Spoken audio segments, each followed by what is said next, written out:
Hello again, I am Jim Bob, and welcome back again to F1 Manager 24 created team with Goodwood Racing. Bit of an internet glitch there, just cut the stream off, so we just may as well restart. Tonight it's round 16. We are heading to Monza for the Italian Grand Prix.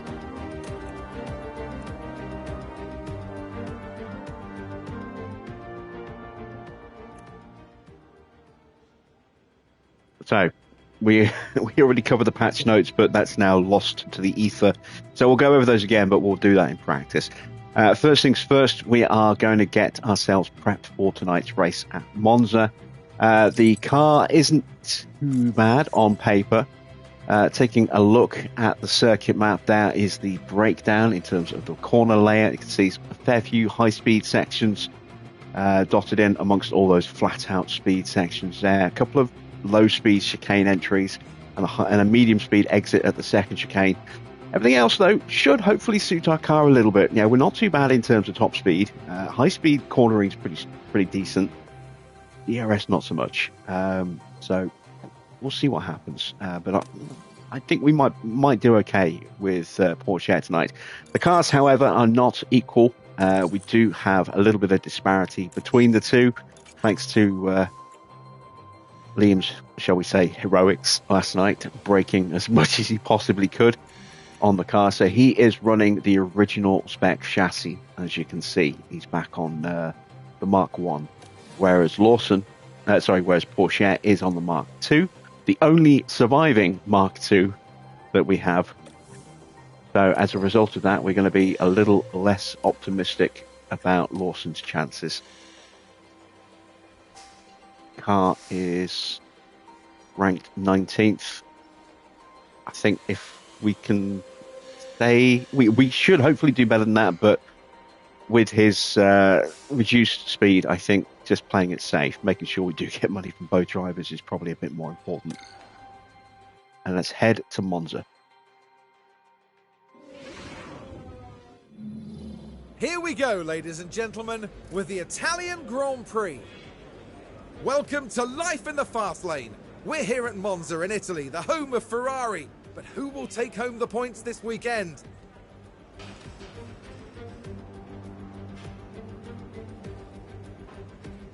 What will happen this weekend? Only time will tell.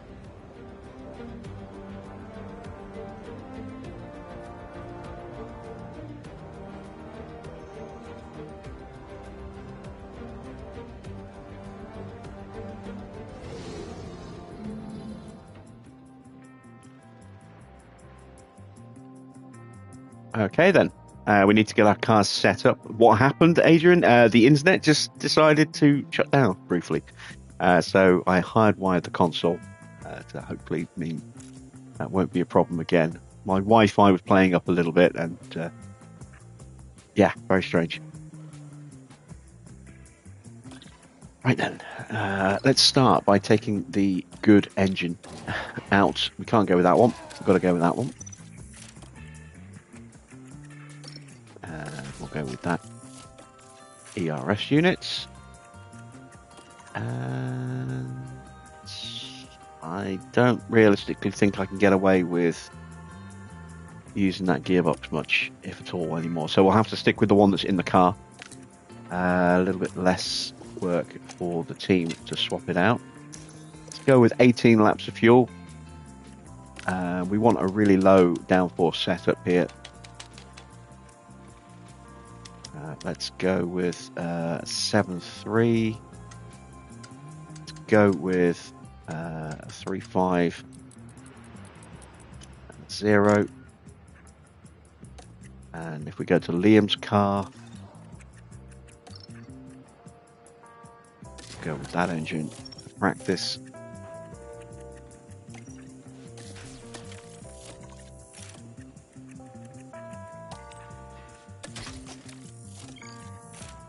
Okay. Now we need to do fuel and pace. Go. And we will go with a similarly low speed setup for this car. We'll go just the other way on the roll bar, and we'll also go the other way on the camber and the toe, like that. So we're trying to cover our bases either way, and let's send them out.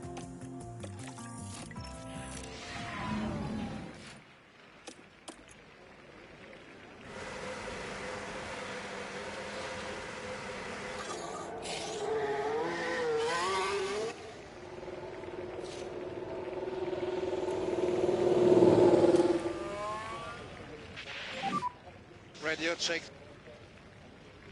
Okay, copy.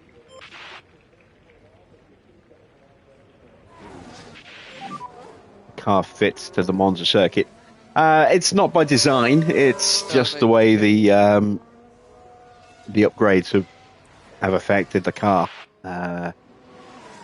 It's not just that. I think it's also based on how the other AI teams have done their upgrades as well. Maybe they've focused in other areas where we've obviously tried to reduce as much drag on the car as possible. I haven't put any real focus on any one period of part of downforce over the other. Kept that neutral. Maybe other teams have put more on their low and medium performance.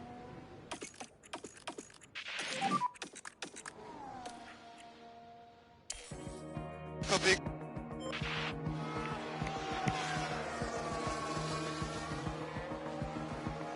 So if you haven't already seen it, earlier today, maybe an hour and a half ago, I dropped a little video on the channel. It's only about 18 minutes long.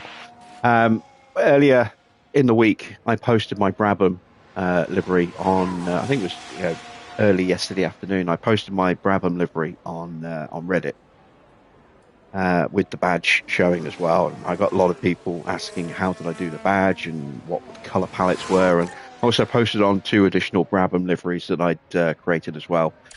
And they were asking me for like tutorials and say the color palettes, and so the easiest way to do that was to just do a little video showing everything that I'd done, and then I just linked it in the thread. But if you are curious as to how my Brabham team looks, it is there for you to see on the channel. It's about 15-18 minutes long. The video shows the 3 different liveries that I've created. The classic blue and white one that everyone immediately thinks of. And it's the main livery. I've also done the 1978 Martini striped livery, as close an approximation to that as I can. And I've done the late end of Brabham as well, the 91 livery, with the sort of pink and blues. So yeah, feel free to check that out at your leisure.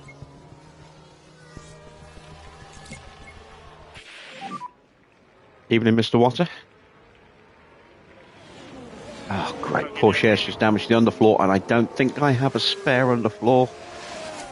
Oh, God, it just goes from worst to worst, doesn't it? As I titled this live stream, money doesn't grow on trees, and yet my drivers seem to think that they can just break as many parts as they want without any limitations to future setups. It's infuriating.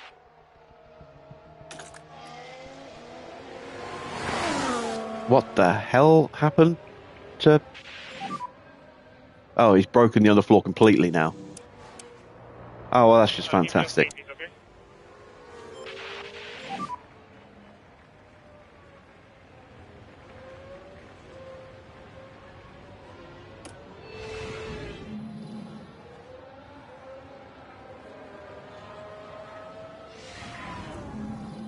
Ah, dear, oh dear, oh dear. Thank you so much, Teo.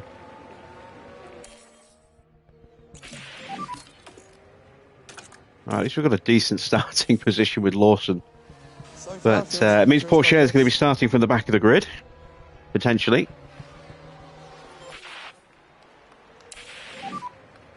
Ferrari have thrown Behrman in for sights tonight. Again, we've got quite a lot of young drivers in there. Awasa is in for... No, sorry, Award is in for one of the McLarens, for Norris. We've got Behrman in there, Hajar in there. Antonelli is racing tonight, or running in FP1. Kush Maini's there. Iwasa's in for RB. which way do I want to go? Let's try doing that.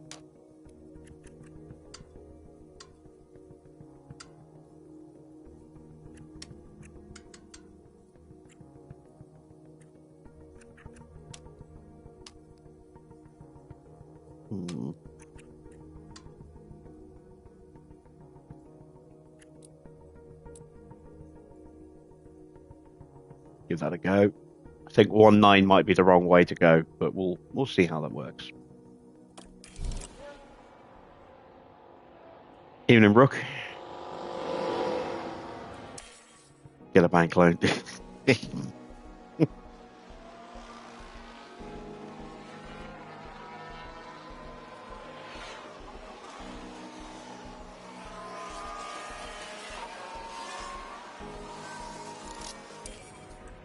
So I don't know if I have a spare underfloor. I think I've got one, but I'm not 100% certain. So that could be absolutely fatal to our speed around the circuit.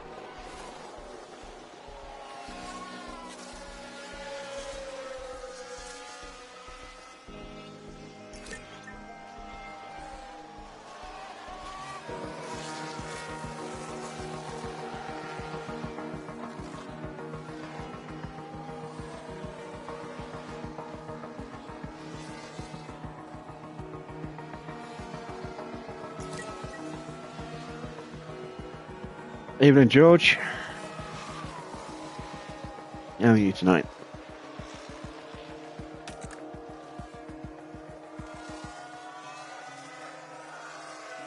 It's really going to put the pressure on getting enough laps into Teo now as well.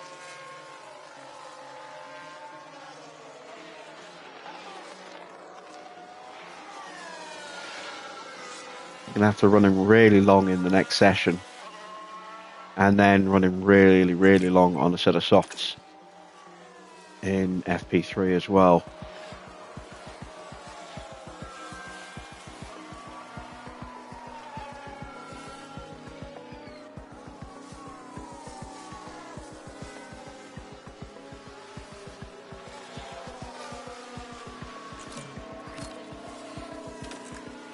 .96. Oh, so close. So close.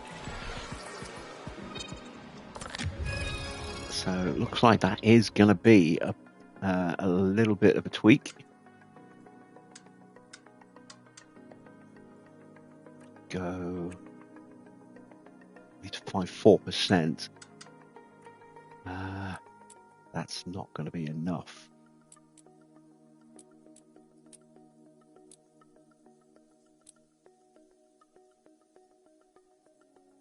That's not going to move what I needed to move. All right, so I am going to have to move probably the camber like that. Worried about the traction. Hopefully it doesn't break the traction. That might be enough. That one little movement there might be enough to actually get me to 100. We'll find out in the next session, I suppose.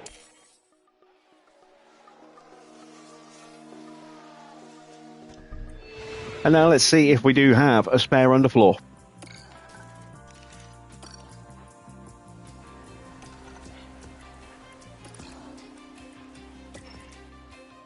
No, I don't. God damn it. All right, well, I need to put all the pace onto Pourchaire's car. So Lawson's going to have to roll back to the previous spec. At least it's not a complete rollback to a Mark 1 part. That would be catastrophic.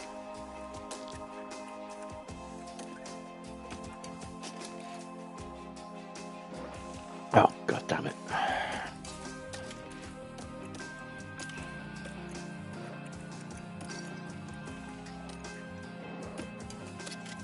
There we go.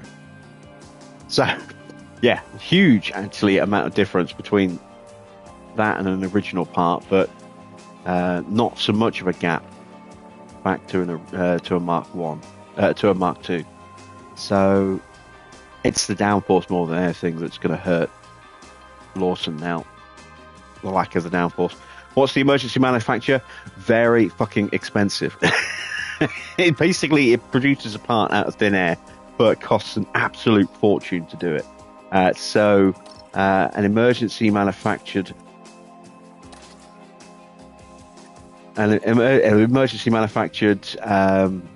underfloor would take the price from 400k up to 1.6.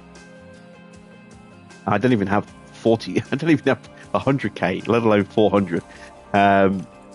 So yeah, it will put me very heavily into debt. I will just have to make do. I've got a good starting point to go from now, though. The front wing, I can see where that is. I've got a basis to work from the other car as well. So we'll go with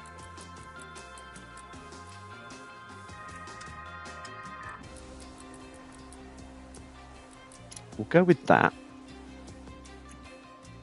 as our kind of start off point for this session. We need to run really long now on those mediums. I need to run probably the entire session if I can. We need to go 26 laps, I think, with Lawson. And let's send them out.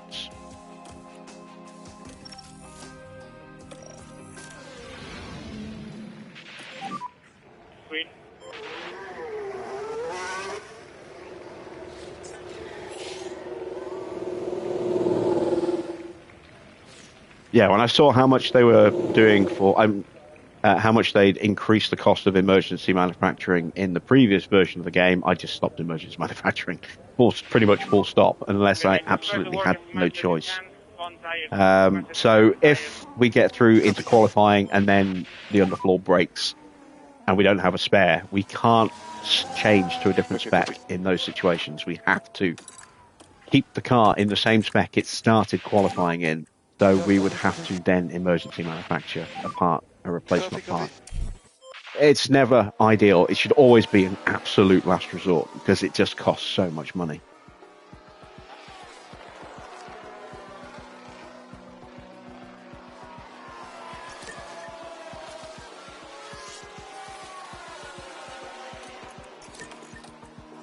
There's a yellow flag now. Oh, spin for Joe coming out of the chicane.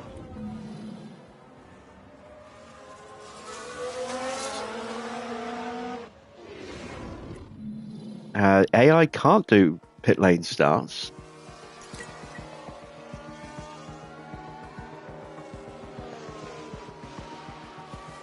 Or at least I've never seen a pit lane start. We can't do pit lane starts.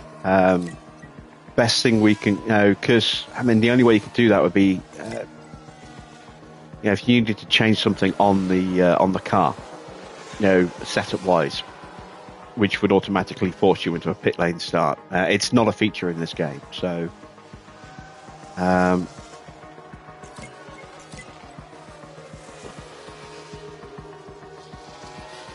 is there a way to just get a driver to sit the weekend out if he doesn't have parts? No, you have to have the two cars. So, like I said, you are forced into emergency manufacturing. And say it's never something you want to plan for. Let's have a look. 91. That's not bad, but it's not where it needs to be. Let's call him in. Make some tweaks.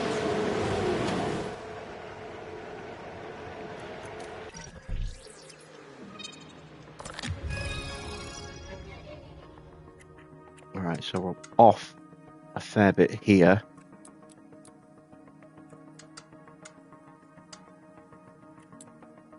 Let's go with that.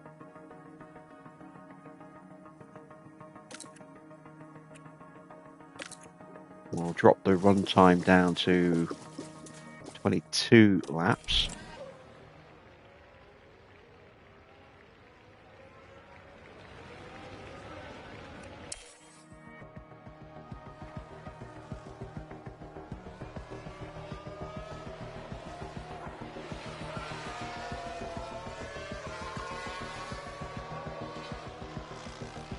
Yeah, I mean, the only way to start from the back of the grid if you don't have penalties is to basically just sit out qualifying. Go into Q1 and then just not do a time. If you skip the session and just simulate it, then the AI will try and qualify as best it can for you. Oh, god damn it. Don't you dare damage that underfloor.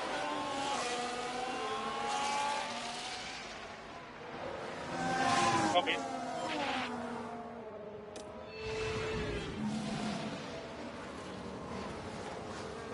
It's the only one left. I'm really nervous now because our drivers are making mistakes like crazy at the moment. It's costing me so much goddamn money.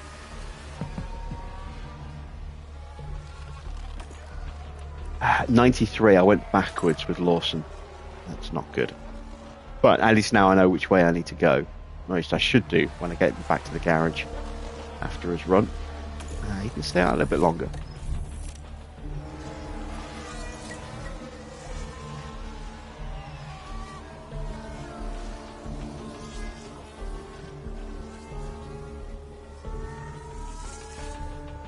Now I'm calling him.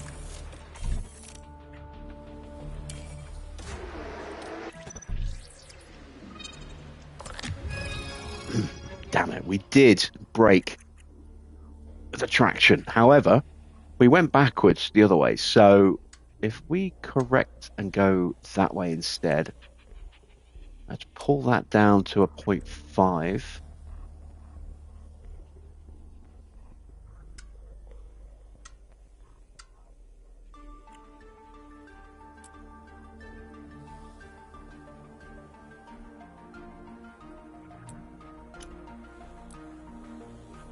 I'm going to try that. That'll be what we'll run at the start of the next session. Does mean Porsche Air is probably not going to be accurate. Well, actually, no, it's a different setup, so it might be.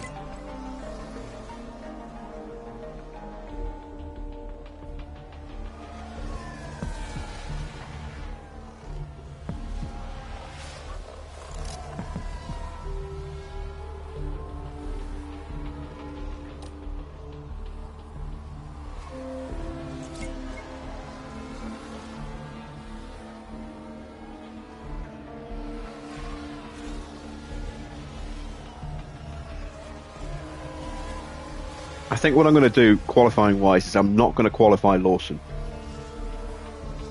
Because he does have the potential to get quite high up the grid. Oh, actually, that's really close. That's really good. He has the potential to get, too high up the grid compared to where he should be, which means he'll just be a sitting duck for everybody in the early laps. So if I start him at the back, given that he now no longer has an up-to-date chassis or underfloor, then we can manage his confidence in the early part of the race a lot better. Porsche, with all of the fastest parts we have, we want to get him as a bit higher up the grid if we can.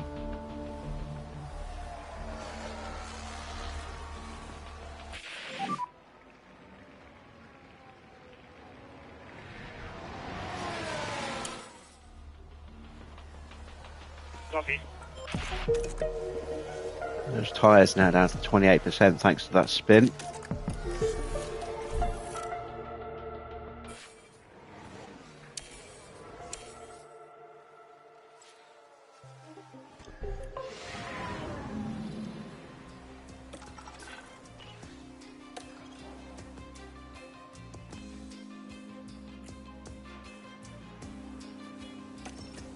Alright, what do we need to correct? Is it the front wing? It is the front wing. Drop it down to a 1. Make some adjustments to compensate for that. That should be it. Maybe that as well.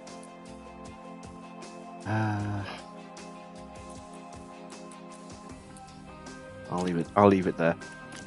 I'm always in a damned if you do, damned if you don't situation there. If you leave it, then there's every chance it will need to move, and if you move it, there's every chance that it should have stayed where it was. So we'll wait and see.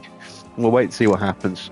We are going to run softs because I need a couple of sets of mediums just in case we get a safety car.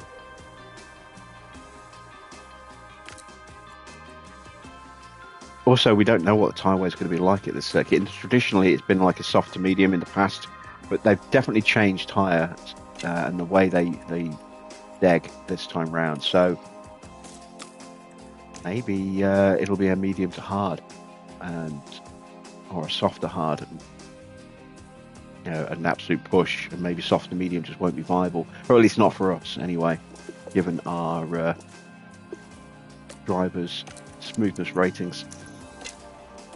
And our car isn't amazing at tyre preservation.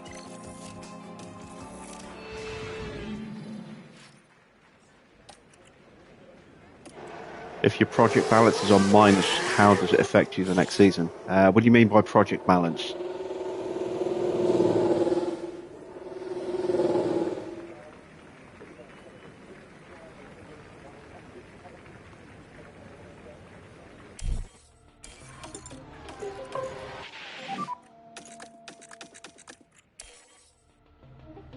Copy.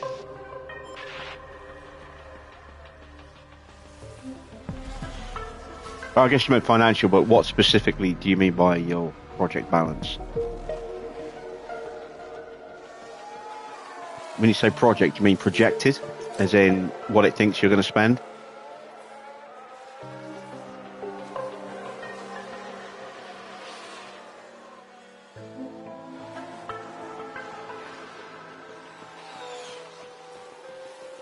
Because that's not a guarantee of what your balance is going to end up as. That's just if you continue to spend at the rate you're spending now, that's how much your balance will be at the end. So you can always just ease back on the spending.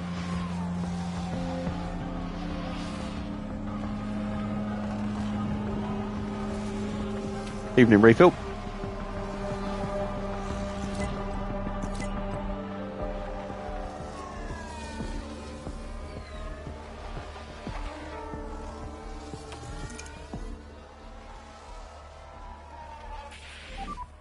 Struggle a bit with front loading. Oh my god.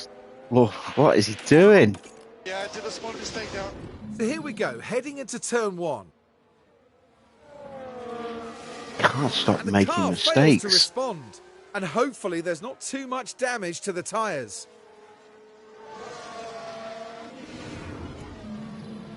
Yeah, that's your projected income and your projected expenditure. So it doesn't necessarily mean that's what your total is going to be at the end of the season. It just means that as things currently stand, the amount of money that you're expected to earn over the entire season is 200 million. And the amount it thinks you're going to spend based on what you've spent so far is going to be 230. So just stop spending money and you should be okay.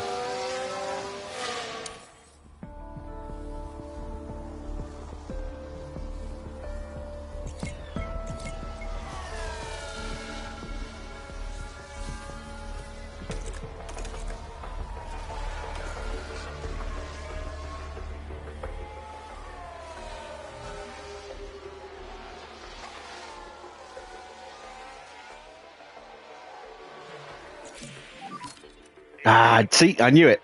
Damned if I do, damned if I don't. I should have moved it. All right, that's an easy fix. That's fine. Moment of truth for Lawson, though. There we go. He is bang on at 100s across the board. So we'll call him in, get him off the track. And now we just got to keep Porsche going as long as he possibly can.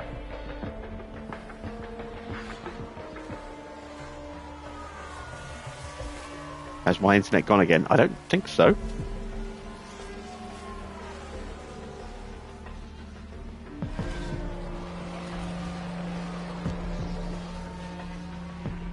No, I actually just heard the replay of me asking that question. So, no, it's fine. It must be you, truck. Copy.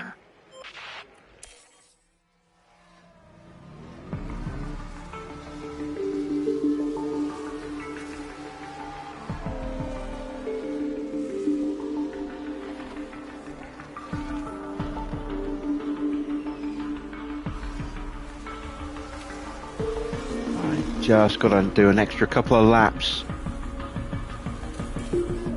Don't fuck the car up. For God's sake, don't fuck up the car. Language is starting to get a bit salty now because I'm starting to get a bit salty with my drivers. There we go. Let's call him in. You're in October. Late October. Are you in big trouble? It's not going to do you any favours with the board. So if you are you currently in debt or not?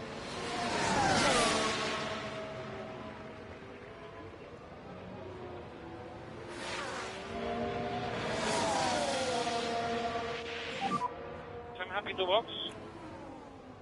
Okay, copy. And I'm not talking about the projection, I'm talking about your actual current physical balance right now. Stop in our box. We will stop in our box.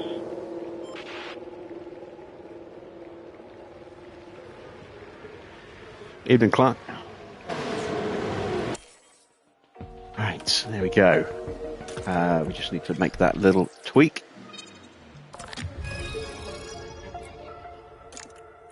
And there we go.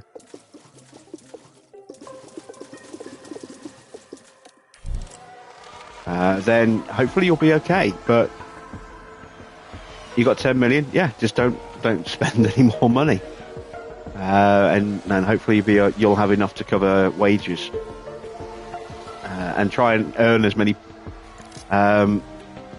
money as you can from your sponsors.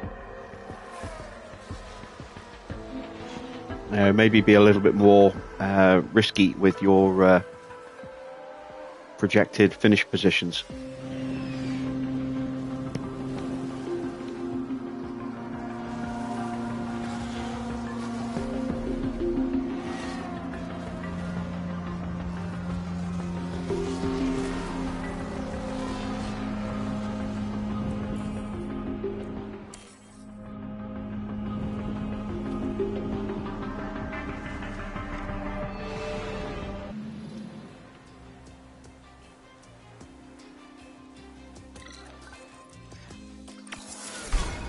Okay, 100% starting confidence for both drivers. Even though it says 50 there, it will go up to 100. Let's hope the teams took full advantage of practice. It's time for qualifying. As we've already seen, Monza is a fast circuit. And it's no wonder the locals call it La Pista Magica, the magic track. For 80% of this lap, the cars are at full throttle, and the engines will need to give it everything they've got here in qualifying. Haroon, don't you think it's going to be interesting to see what happens for the Alpine driver today? They weren't as quick as I expected them to be in practice. They'll want to land better lap times than that today to earn a solid position on the starting grid. Okay, now thinks that Porsche is currently driving for Alpine. Commence. Yeah, there's definitely still some bugs to squish.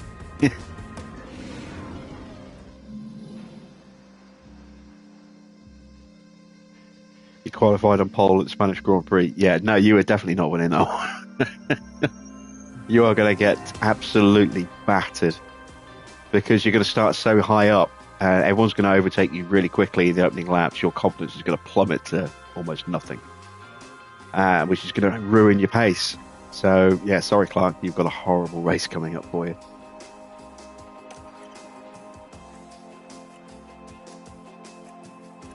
Right, let's put the good stuff in the car. Not make the same mistake we did last night.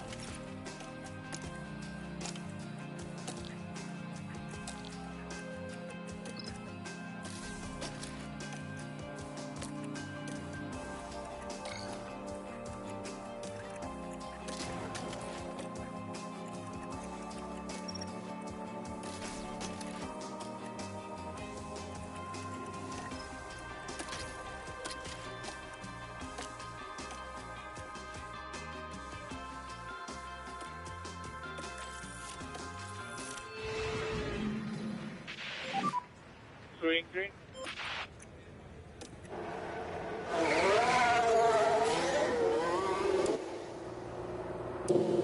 So we're just going to do one lap with Lawson just to give Porsche an early tow, get him up the leaderboard quickly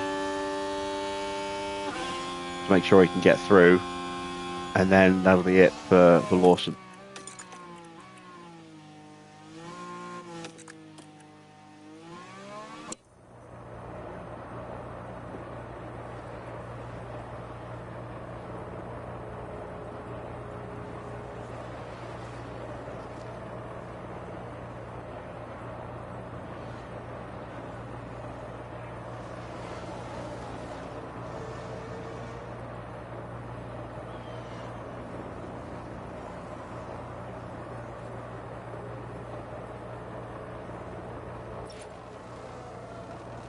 track position's fine, unless traffic suddenly pops out right at the last minute.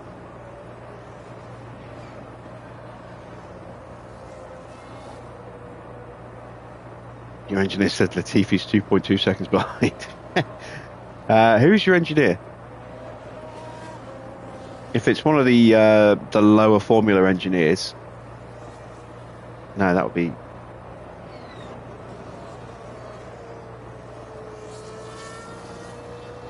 And was it an actual audio clip saying Latifi, or was it just text? It might be a bit of leftover code from the earlier game, the 22 edition.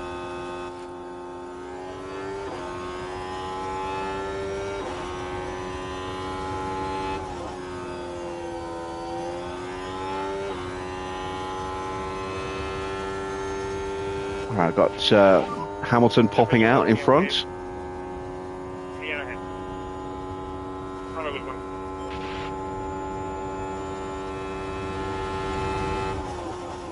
Hopefully we'll get him through Curva Grande.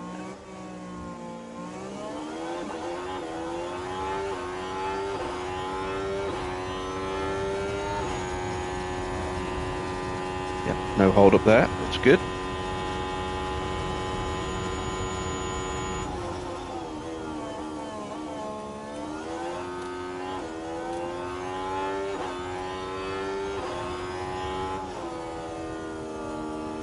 A little over a tenth faster in the first sector. Should see bigger bigger differences in the second and third sectors though.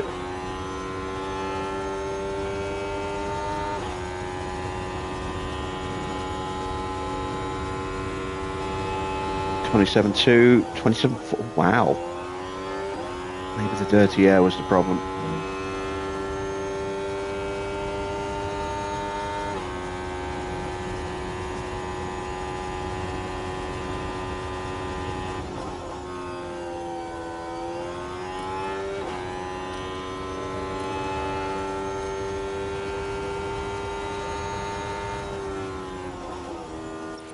Slower than Lawson. What is going on?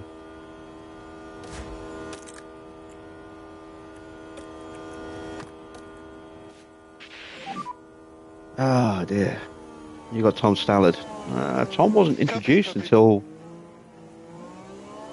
23, I don't think.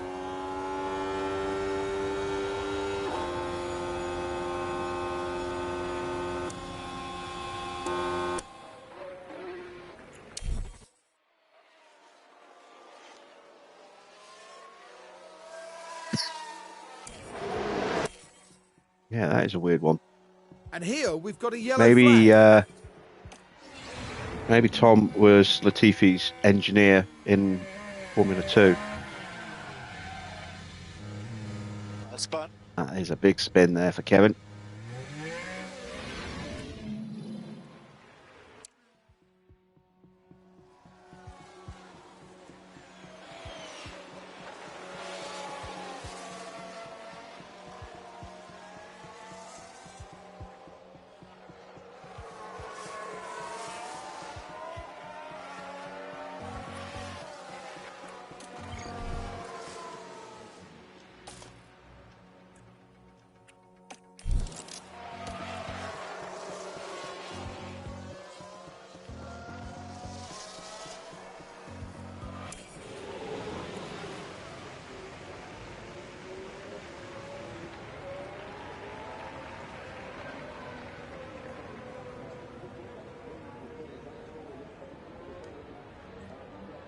Alright, we're going to be going back out again in a moment.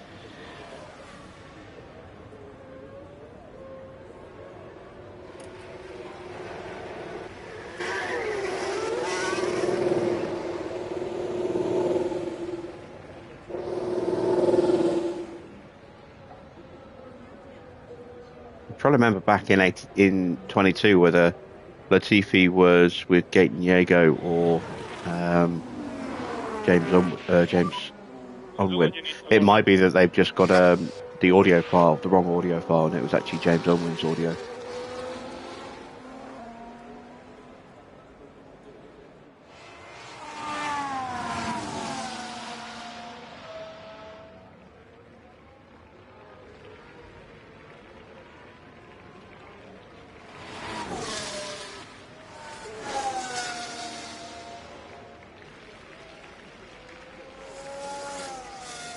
Definitely a strange one, though.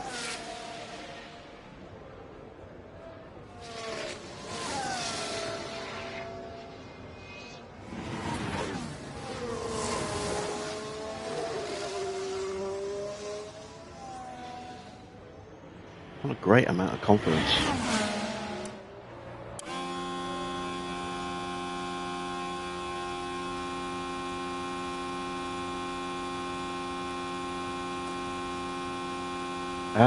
Yeah, I don't know why it hasn't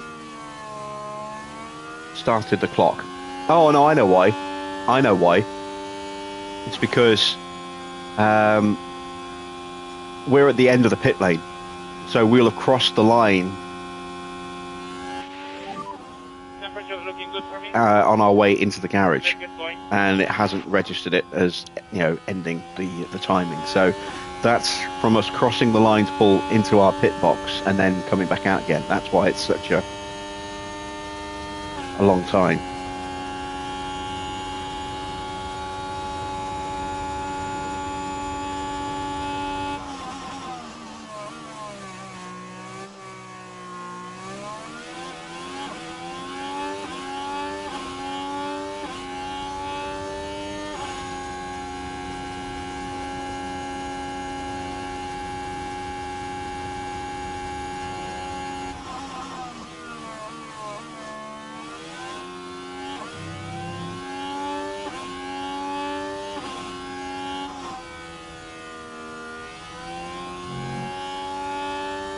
Probably should have put extra tyres, fresh tyres on.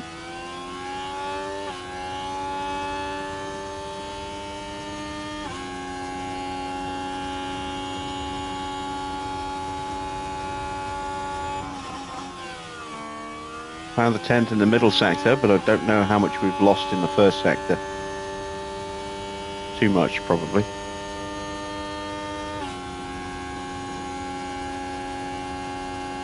I don't think we're going to improve here.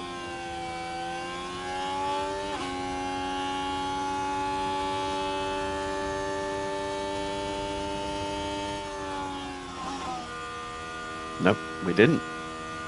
Both cars out. Well, that's a head scratcher. Unless I put the wrong underfloor on Porsche, which is possible. Oh, it's Checo on pole.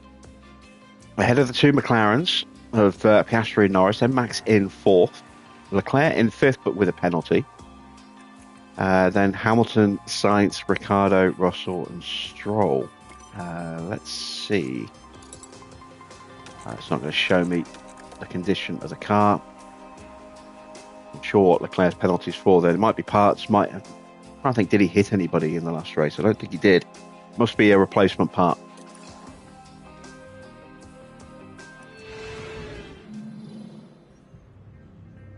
Well, it won't be long before the drivers hit the track for 53 laps around Monza in what should be a fast and fantastic race. Monza has seen some incredible moments in the past. Pierre Gasly's unexpected 2020 victory reminded us of how wonderfully unpredictable this sport can be. At Monza, the aim is clear. Pure acceleration is what the track demands, and every F1 driver is only too happy to submit. Cars that struggle for downforce elsewhere can really come into their own around this gem of a circuit. Here we are, folks. We're back for another day of scintillating F1 action. It's race day.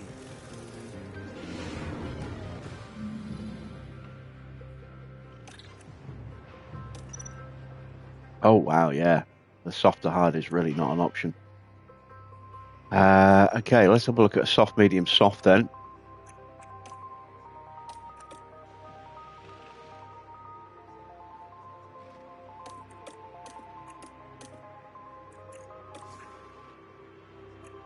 And now, let's look at a soft, medium, medium.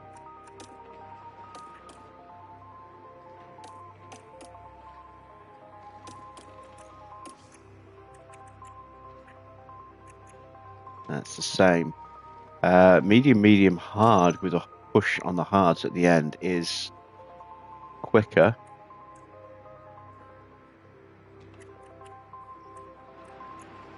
one stop is quickest of all of them.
I really don't know what to do now with strategy.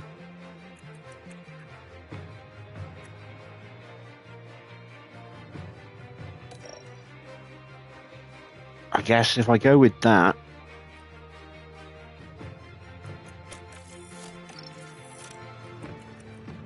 and then we could prep for softs at the end.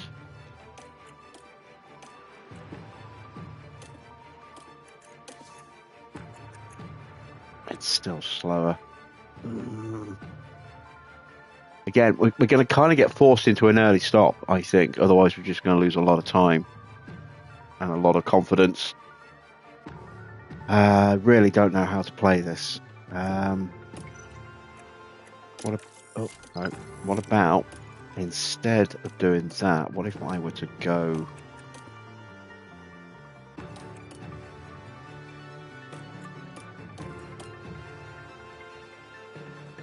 Like that.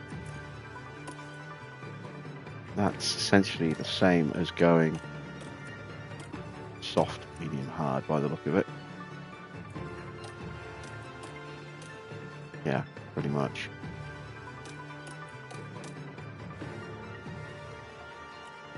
In which case,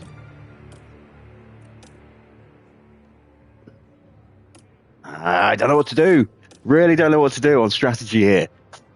I think I'm going to try that with Porsche. Lawson's tyre wear is not as good, so we will probably approach that a little bit more cautiously.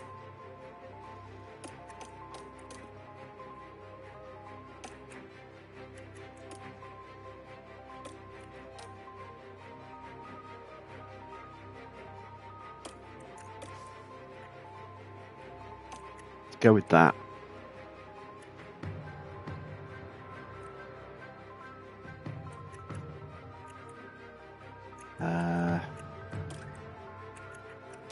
I think I can probably make that work.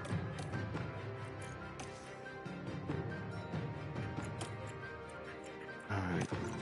It's not an ideal situation. I am going to take 2 laps of fuel out. I'm going to push hard at the start. Cannot afford to lose the train early on.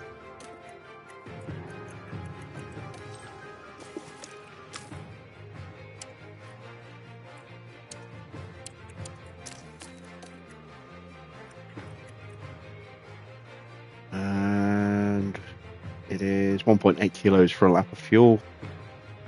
All right, let's send them out. See how we do.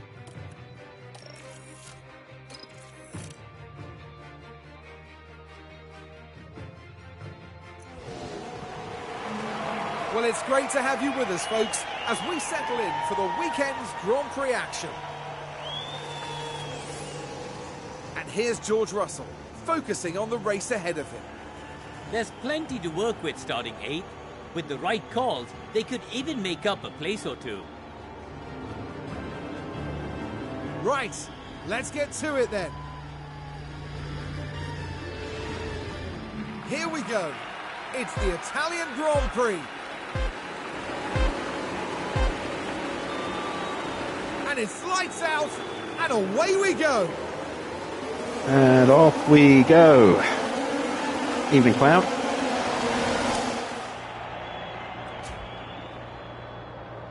Let's see. We're the only ones on softs. So that means we can immediately pivot the strategy slightly. Copy.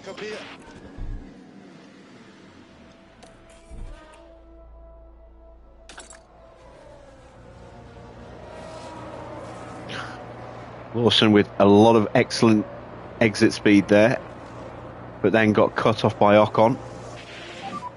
Keep it up.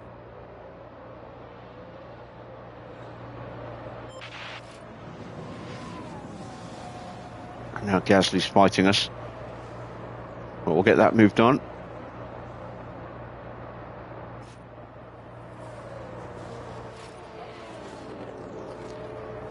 Chance for Teo, maybe.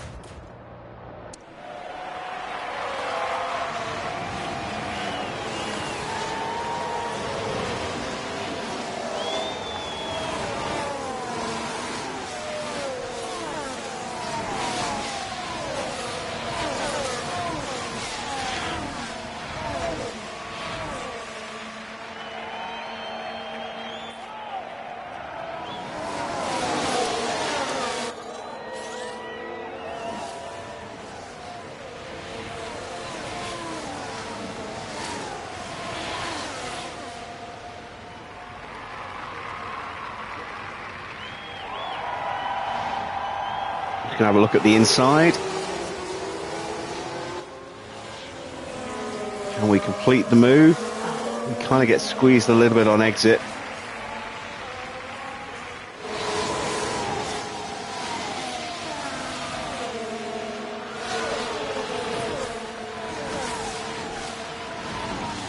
And now we're through. Good job. Right, what's the gap? Close enough.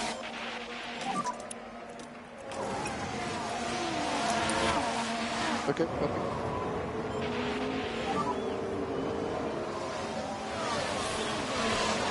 Yeah, copy. Copy that. Who's the better McLaren in this game, Piastri or Norris? Norris.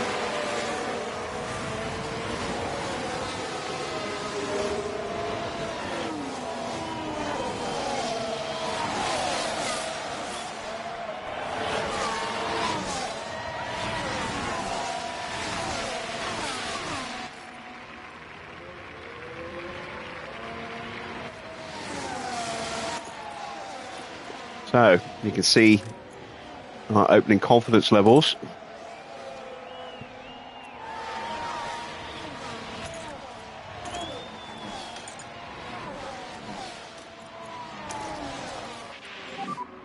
As we make the move there on Hulkenberg, and now we need to sprint again to get onto Ocon.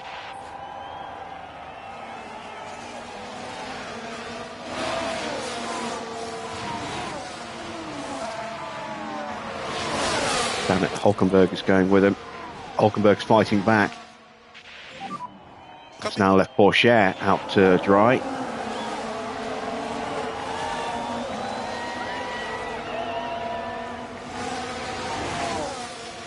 Just outside of range. Can we get it? I think we missed it. Yeah, we missed the DRS. Hulkenberg's going to cruise on through. Copy. And there he goes. Copy.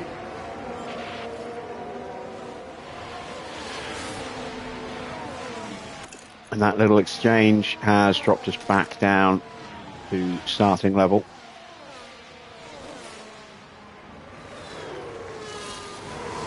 Evening, Devon.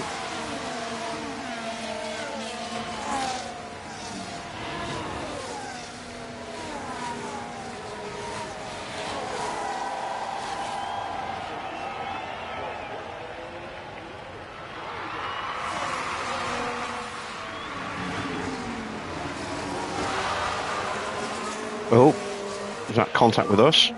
No, he spun. Yellow. He spun and blocked us. Copy. Well, no, it was Sonoda who spun. Just trying to figure out where that yellow hazard symbol. I'm an idiot. Yes, you are. Trying to figure out where that hazard symbol came from.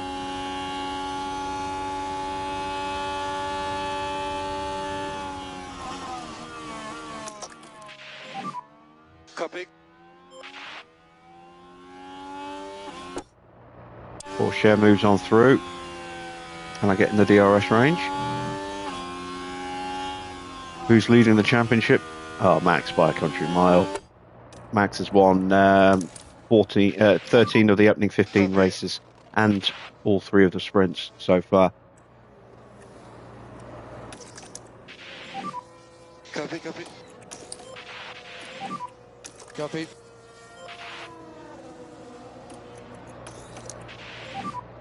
Copy.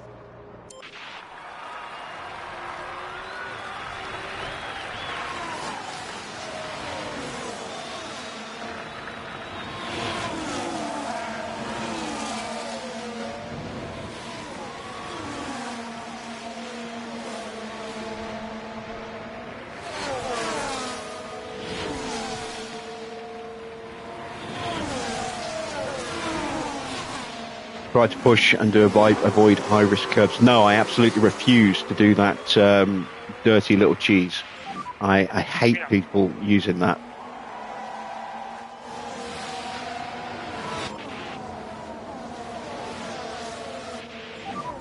You're looking strong out there, mate.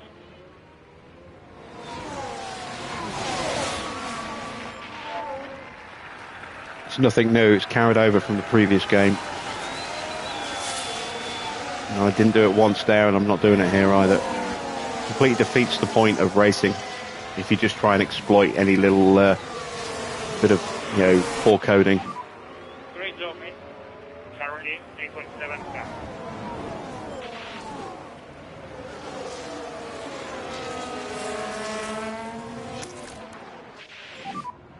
Copy that.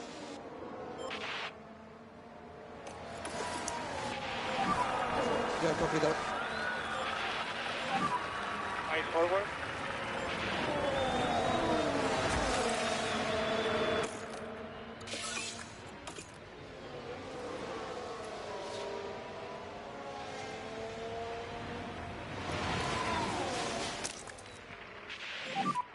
Copy.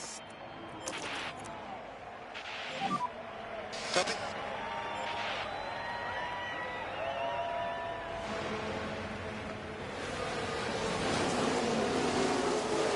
You want to do the 2005-2006 Renault? Yeah, that's an interesting choice. The Alonso years.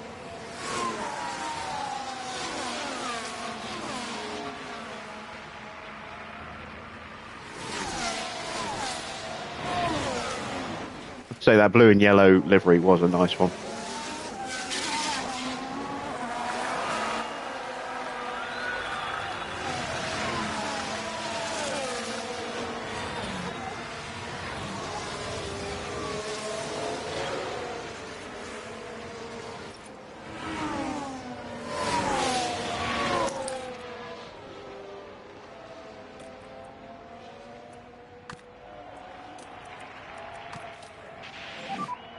Copy, copy.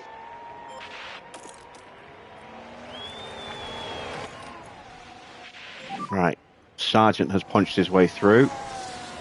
Should hopefully get onto the back of Porsche for the DRS, which I did. Means I can now go back into harvest mode and start to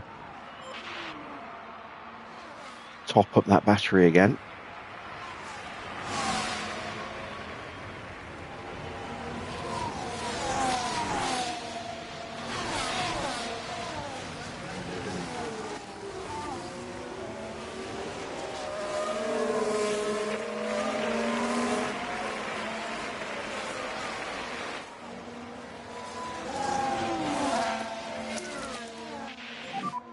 Copy.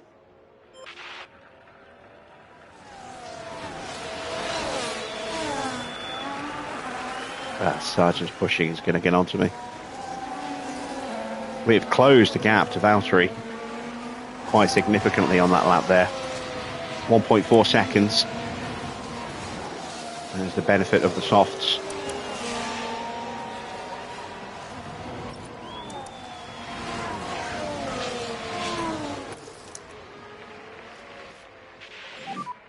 Copy. Copy. Right, can we get close enough to drop Sergeant? I think we can. Copy.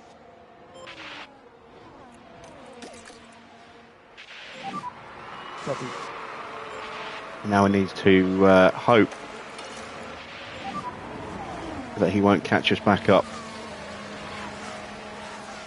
Okay, mate, copy.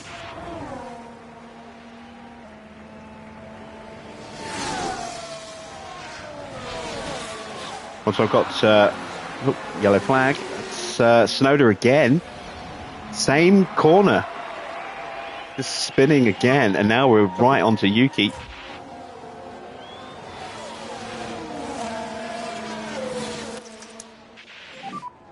Copy, copy.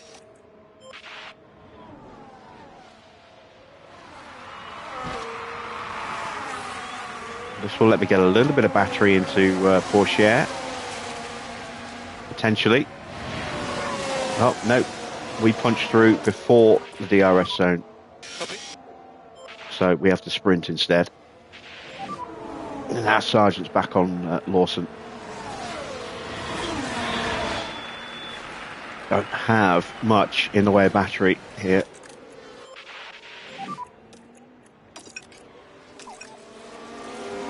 Copy.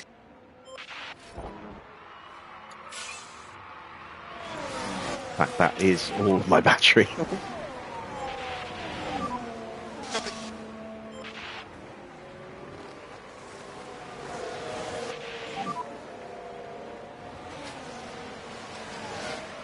Copy.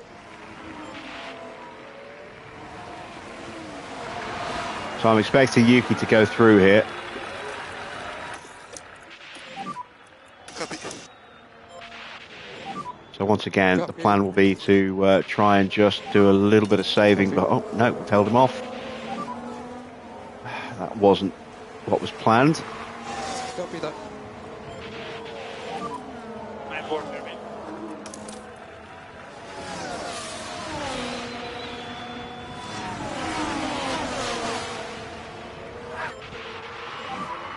Copy. Ocon is not lapping fast. Copy, copy. Not at all. 11 seconds behind Russell now.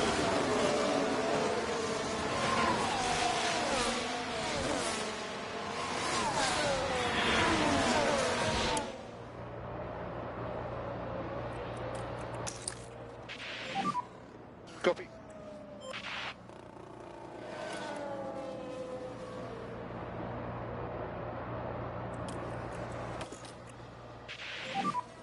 Copy.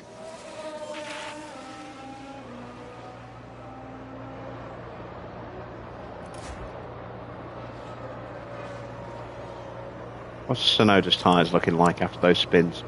58%, yeah, they've definitely taken some punishment.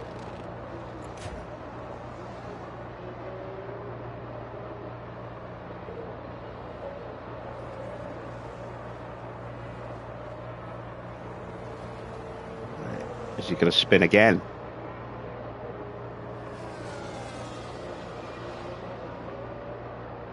No, he keeps it pointing the right direction this time.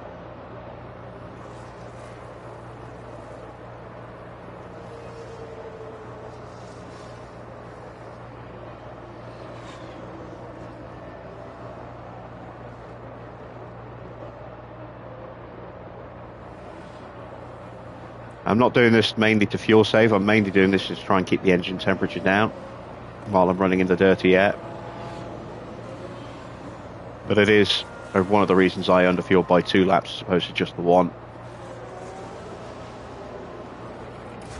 And there we go. He does finally get through. We'll let him take the initiative for the moment.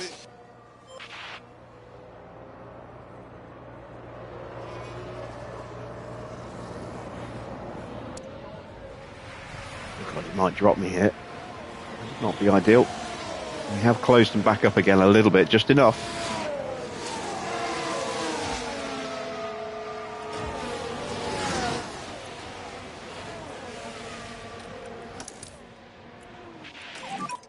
Copy that.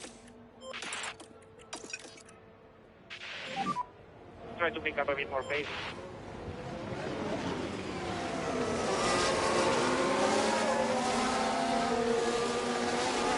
Tsunoda's carried on pushing and has closed the gap to the cars in front. Bottas now is at the head of that little train, having got past both Albon and Ocon.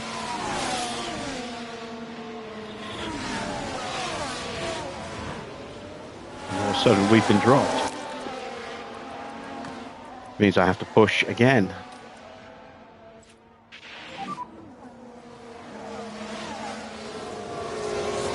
Copy.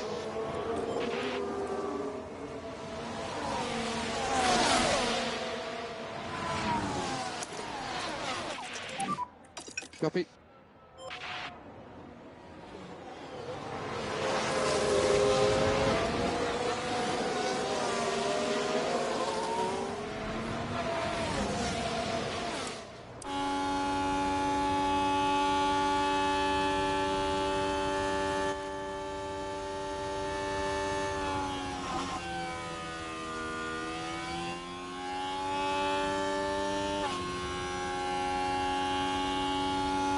A lot of position swapping happening just in front of us in braking zones, and we are approaching our pit windows.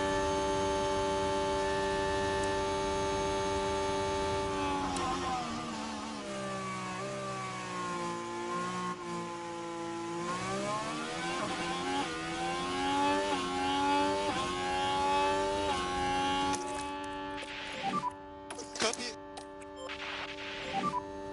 Copy.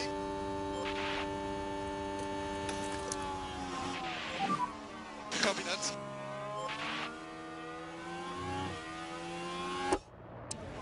Right, back onto the train.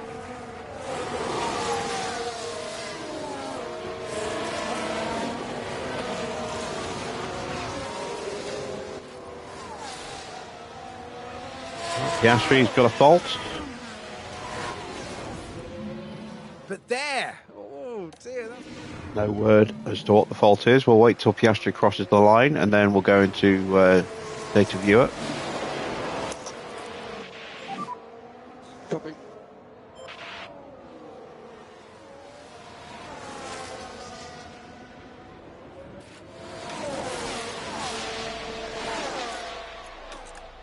It is an engine fault. Not the circuit you want to have an engine fault. Not at all.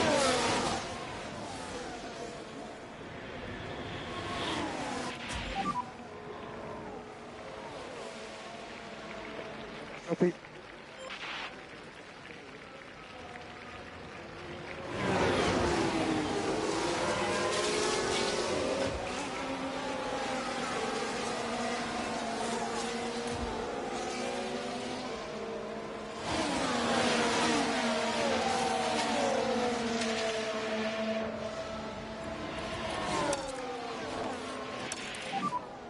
I think we need to start getting a little bit quicker. I can do it.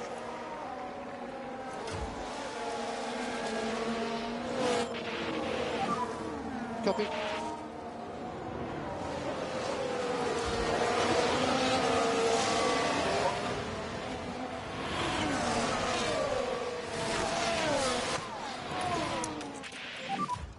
Copy. Copy.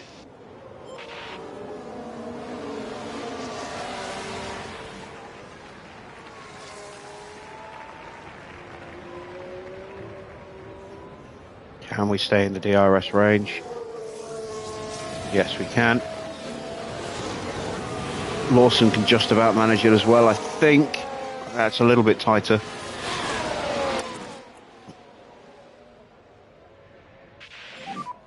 You ready? Yeah, we got it with both.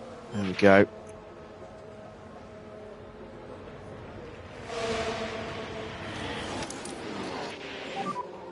Copy. Copy.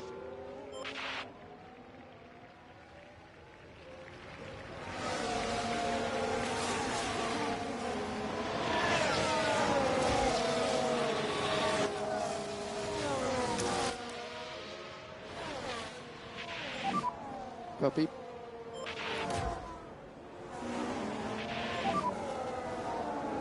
Nearly got past Yuki. I'll have a look Stay focused. around the outside. Get that move done. Going to be boxing in the next lap or so, so I'm just trying to get a little bit of extra confidence into Porsche before we do that. Keep it like this. Copy.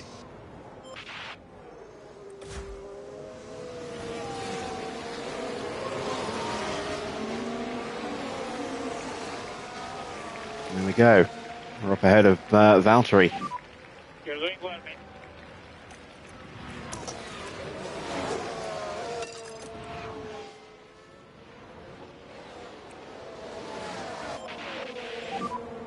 Come on, you have more there. Copy. Oh, no, I thought I was in driving clean air for a minute then. It wasn't. It's don't fight, teammate. Should be able to hold off Valtteri here.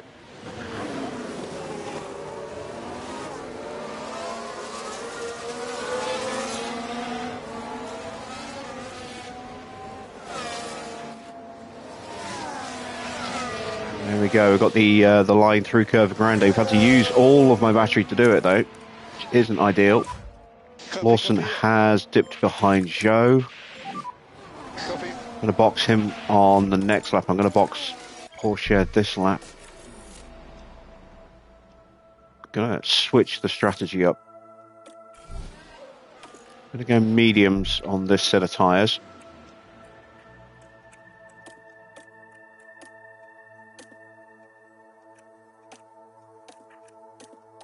And then we'll look to finish on softs.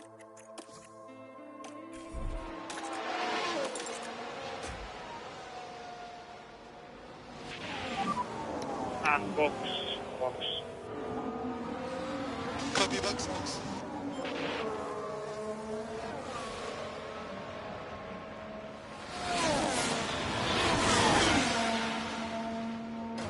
Oh man, we're just getting jumped by everybody here.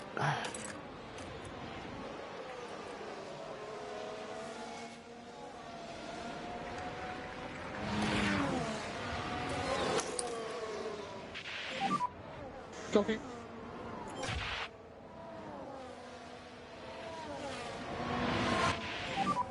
Beat it. Into the pits we go.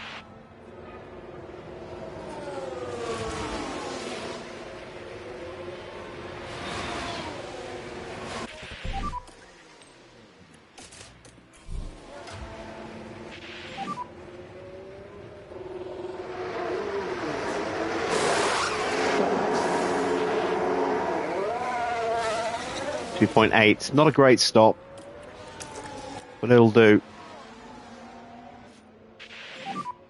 Copy.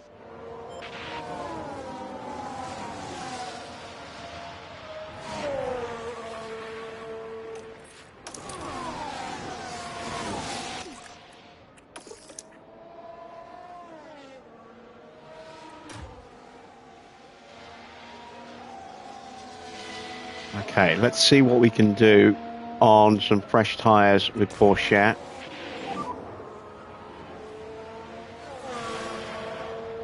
In terms of lap times, got to wait for him to go round a couple more times. Those tyres will warm up.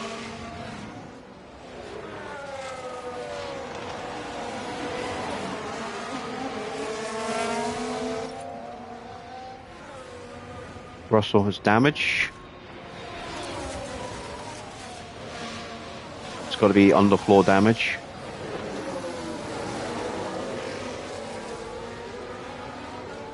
He's got his way past Ricciardo though. And Yuki's into the pits, so are we.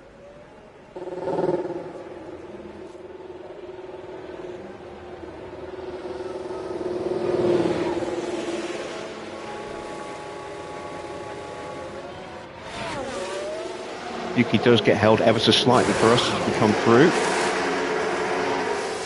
2.7. That's a little better than Porsche's stop. What did Tsunoda go on to? Hard tyres, so is that him to the end, maybe?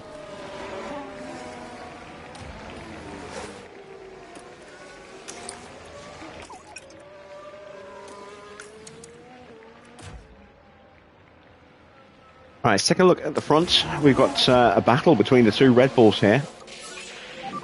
The Sainz sets the fastest lap and is closed right onto the back of the pair of them. Perez with that little fault.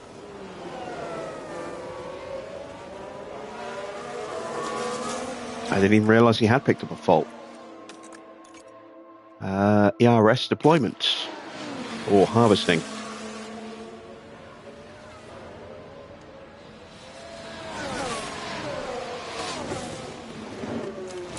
We're a minute off the pace right now, but we've stopped and only a couple of other cars have as well. And you see, well, actually, only one other car has stopped. That was Yuki.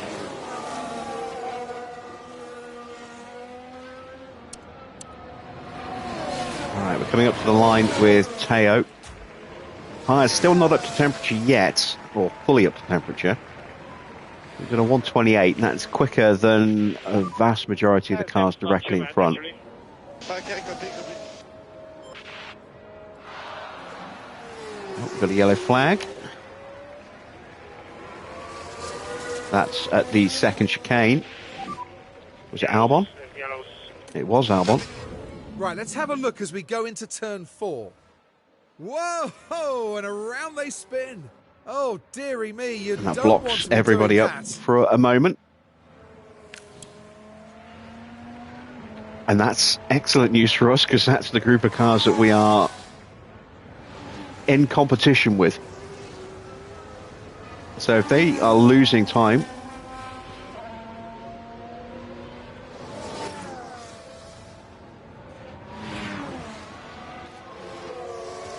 and I've just noticed that chat has missed a whole load of messages, which I'm now reading through. Oh, wow. Oh, man, I'm missing so much from the chat here.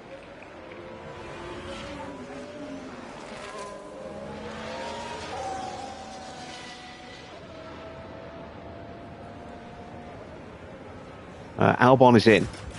Let's keep an eye on him, see where he comes out. He should theoretically come out behind Porsche. Will he come out behind Lawson, though? That's the question.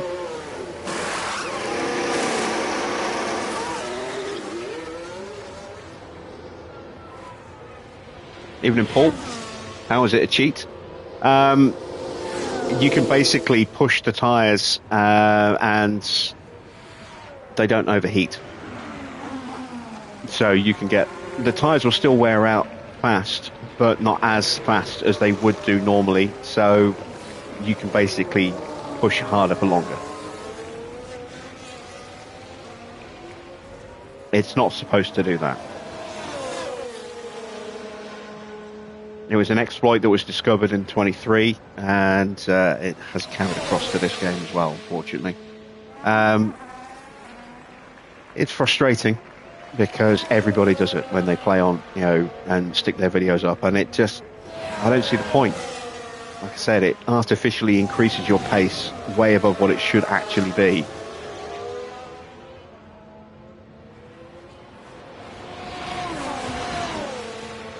And it just takes a whole load of challenge out of it.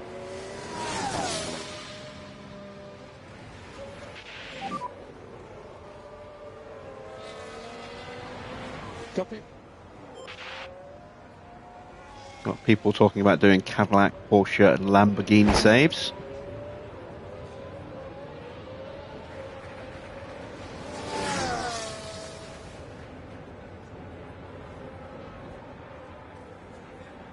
If you give me a beast of a car, I'm winning every race. Well, we were very successful in the previous game. Doesn't necessarily mean we'll have that level of success this time round. The racing has changed a bit this time round. That's for sure. Ocon's going to come out just in front of us. So Lawson is not looking quite so quick at the moment, but he's come out nicely behind Ocon here. We've got a full battery to push with as well, so we'll get onto Ocon and then we'll push. Right now we are ahead of Albon, but we are right behind Magnussen. who is yet to stop. So we've actually re-caught Magnussen. And there we go. We go through on Kevin. Turn that off.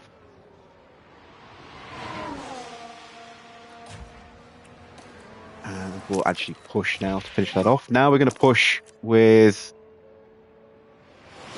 Lawson. Copy. Let's take a closer look. Here we are down at turn 7. They decide to give it a go.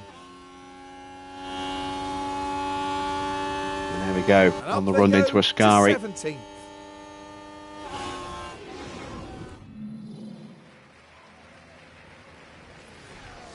Do I sometimes do times 2 or times 4? Not during the races, no. When we do these live streams, we run them at real-time pace. I mean, I'll pause it sometimes if I need to, look at safety car options and strategies and stuff. But I don't accelerate time. I like to treat these live streams as like a proper race broadcast.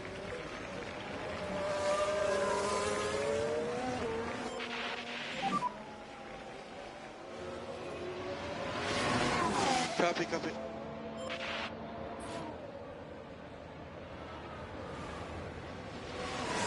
They need more realistic crashes. Yeah, it would be nice as we get our way through on Ocon down the main straight.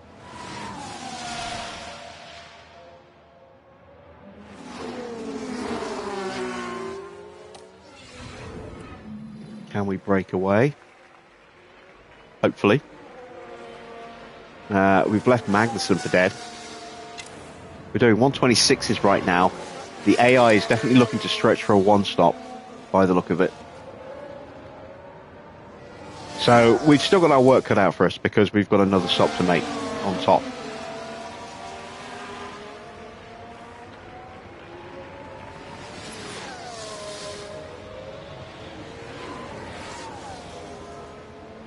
Who do I expect to have the best car after the summer break? What, in real life?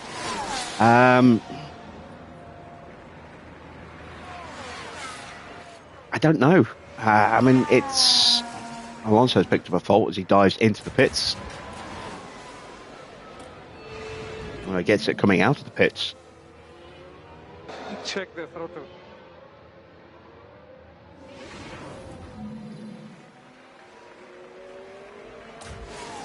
I don't know who's going to have the best car. I mean, McLaren are going to be good. They're on a really good trajectory right now. You could say the same for Mercedes. They've really picked their things up this season. Ferrari are going to be likely introducing a new package sometime after the break to try and address the bouncing issues, and if they can get back on top of that, then they could really come alive again.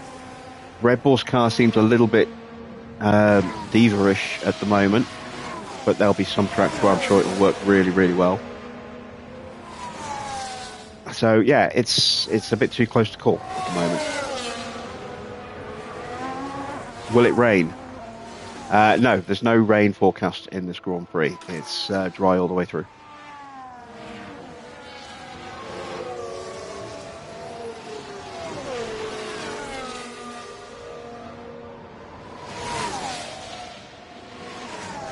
I think Max will go to Merck in 26. Maybe. Still potentially possible that he'll go there in 25.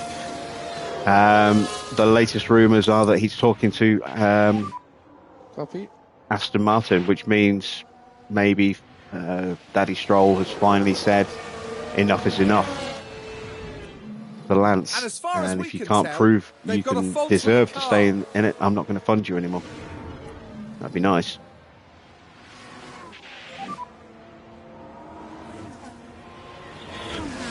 Copy.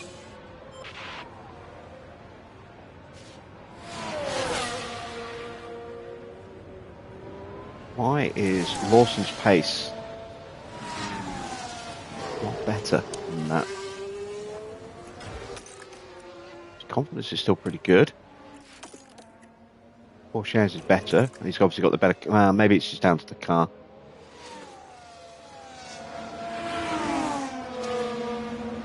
Aston signed Newey. Well, that's the rumour that's going around at the moment. Nothing's been confirmed. No, there's been no official announcement.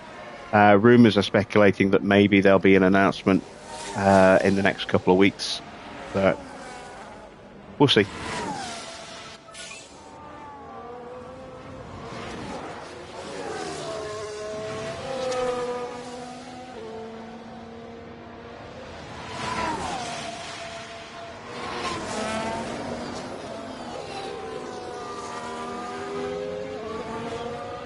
Mercedes going to be on fire in the second half of this season. Potentially, yeah. They have. They've definitely come alive recently.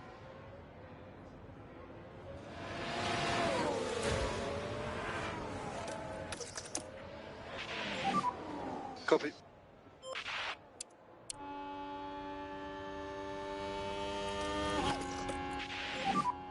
Copy. Oh, this is risky. Yeah, he thought better of it. We'll get a little bit of fuel saving done. We're at half distance now. We're still very overfueled with Teo. We'll save some battery as well. A lot of cars in front are getting ready to box. Or the next 3 cars in front all getting ready to box. So let's take advantage of this to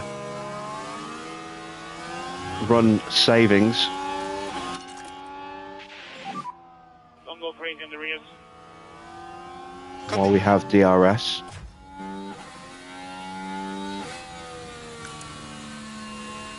.27.6. Not a great lap time from Lawson.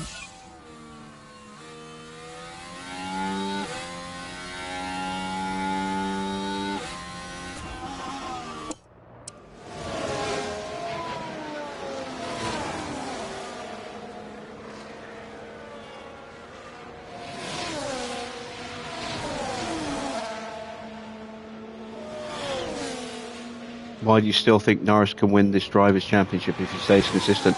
I don't think he can. Not unless Max has some retirements.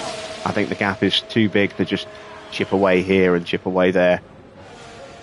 Plus, Max, is more consistent than Lando. Lando's making too many mistakes at the moment, and it's getting in his own head.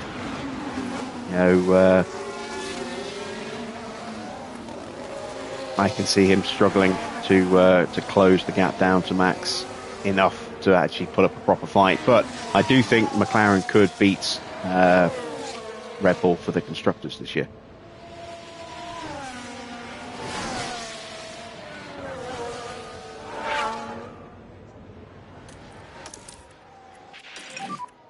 Copy, copy.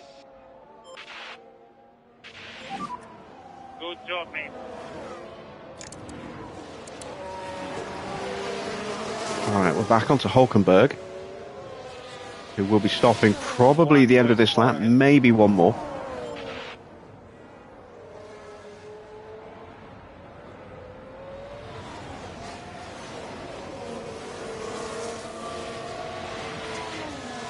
And we've got another yellow flag. It's not one of my boys. It's Let's have a K-Mag. look at that. And if we watch Magnussen, and that's... Oh, no, That's cutting the corner. There we go. We get a nice little overtake there. Oh, look, I haven't had confidence that high in so long. Nice little overtake there. And we get the DRS as well. We have P12. And we've got Yuki up behind us. He has boxed. Copy.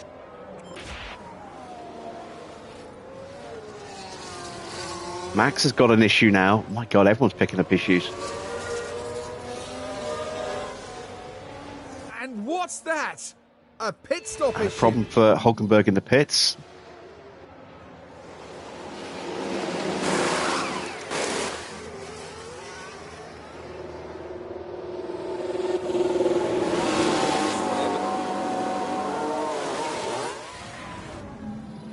I said it before last year, and I'll say it again. It would be nice when we have jack issues like that we actually see the mechanics just moving around a little bit, like they're struggling with the car, rather than just standing still like statues.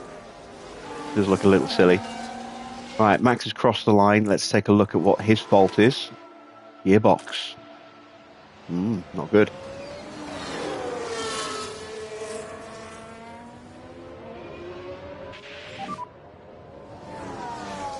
Ocon closing us down. Copy that. I'm okay with him going through Copy. if we can stay with him. Give us a chance to save some more fuel, refill the battery again.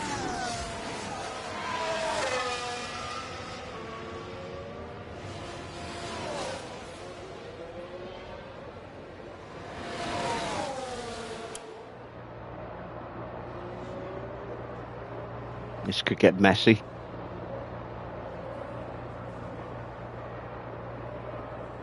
We hold them both off.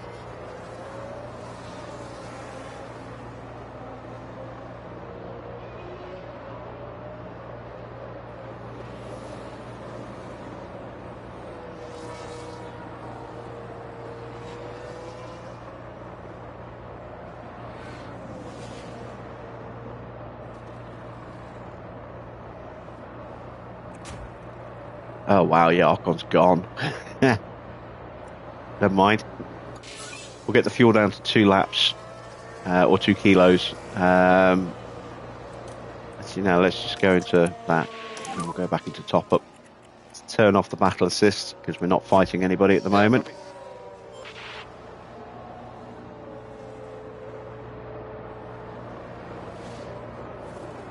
Could I afford Bottas? Not really. No. I mean, his wages are going to be extortionately high. Like I said, I can barely afford just to build, replacement parts for the car at the moment that are cost a couple of $100,000 a pop. There's no way in hell I can afford to shell out $1 million a month just on Valtteri. That's minimum a month. I would imagine it would be more than that. We are going to get overtaken by Albon and Tsunoda at the same time, maybe. We might be able to hold him off. Yeah, we do hold him off. Still a very long way to go.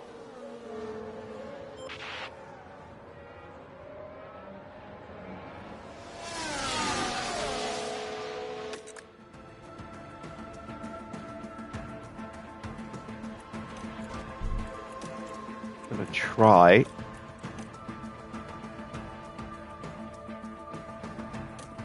And do that with Lawson as well.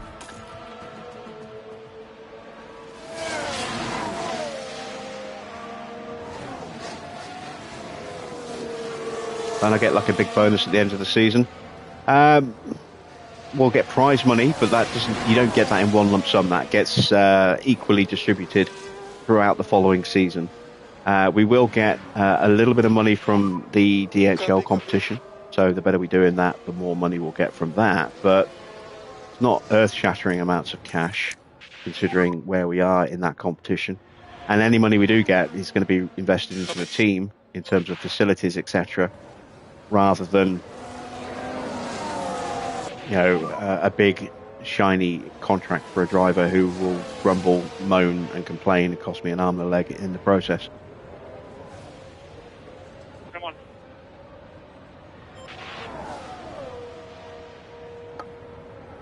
And because we won't have a car to give him, will almost certainly deteriorate given his age as well. Copy. Not a good car anyway, so he won't get the results to keep his stats at a competitive level. Copy, copy.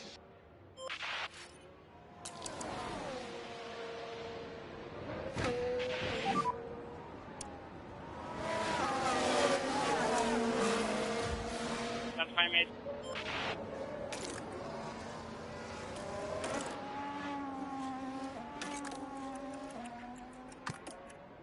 I really don't understand why Lawson isn't able to lap a little bit quicker. Okay, copy.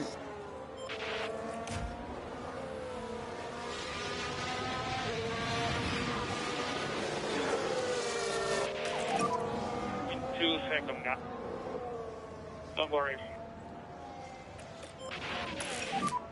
Copy that.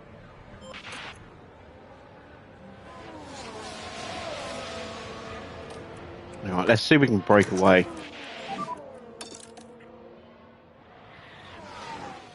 Copy that.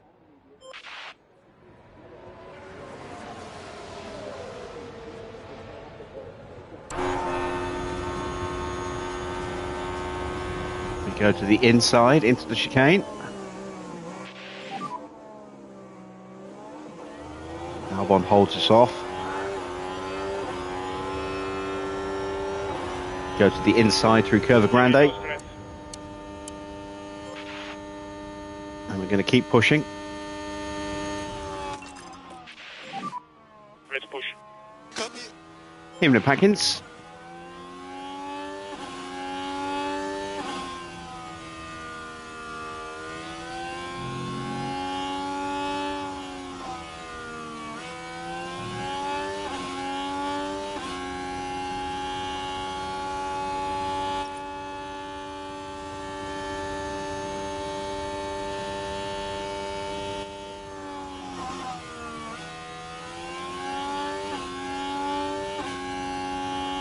I'm not going to break him, am I?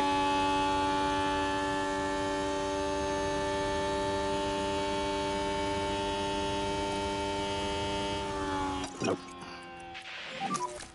Easy, mate, easy. Copy, copy.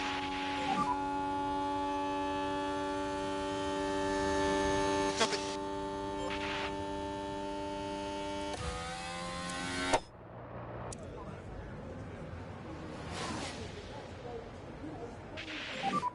Struggling a little bit with the fronts. All right, let's have a look further forward. Oscar is having a little fight with Ricardo. He's definitely got a problem with his car. Alonso's still got that fault.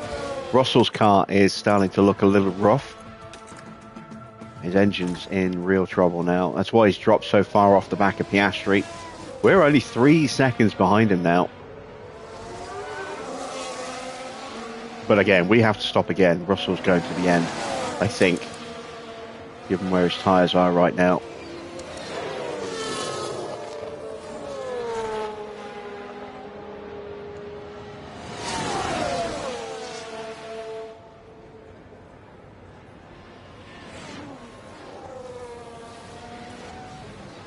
The fact that I can't shake these two is frustrating me.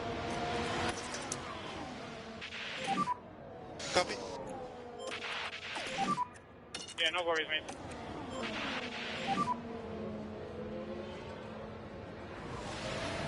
Copy.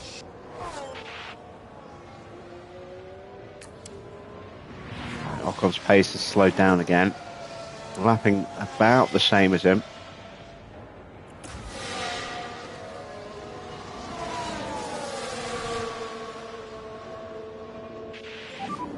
Wait 2 seconds now. See what you can do, mate.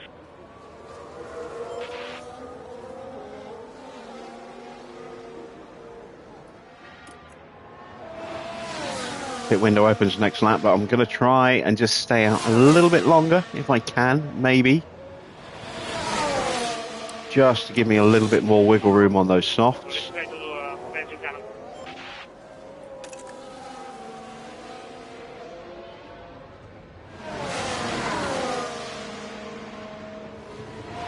Sargent's on a push. He's looking to close in. Oh, yellow flag. It's not Lawson. We've got a crash. Is that Hulkenberg? We've got a yellow flag here.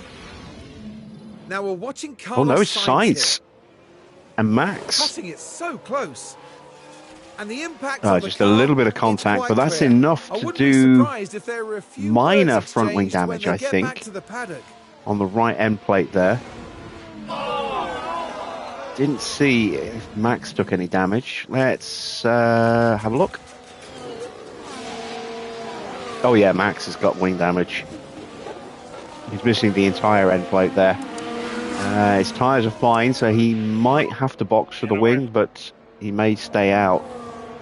Tsunoda's gone through. Let's take a look at Sainz. I don't think Sainz has got any wing damage at all, actually.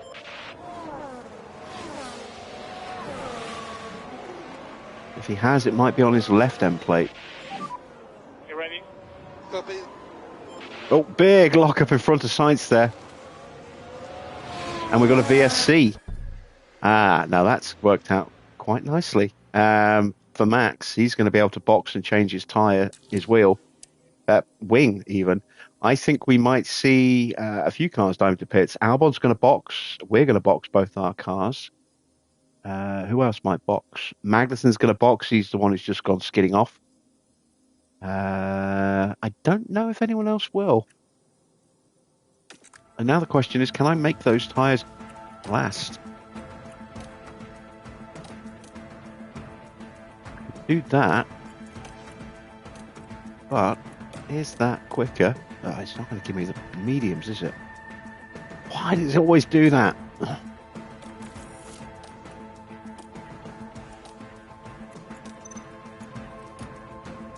Oh, come on. I've got another set of mediums.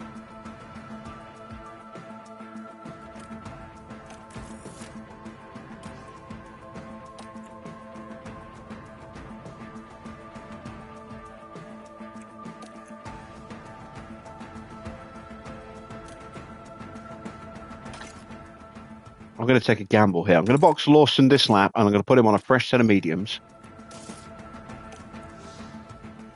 And I'm going to stay out for an extra lap. Oh, Porsche's already crossed the line. Lawson has also gone too far.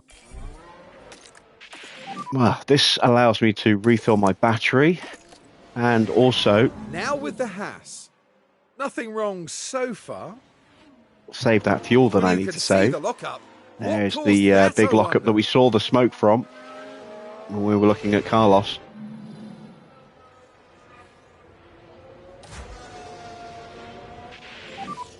Copy. Yeah, Magnus is retired. He must have damaged his underfloor. Come on.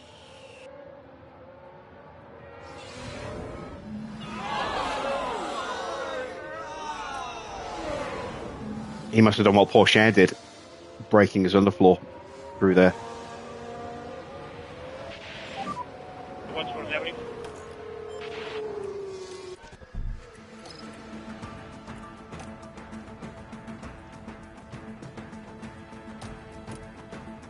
Yeah, it's not showing me those tyres, is it? That's fine.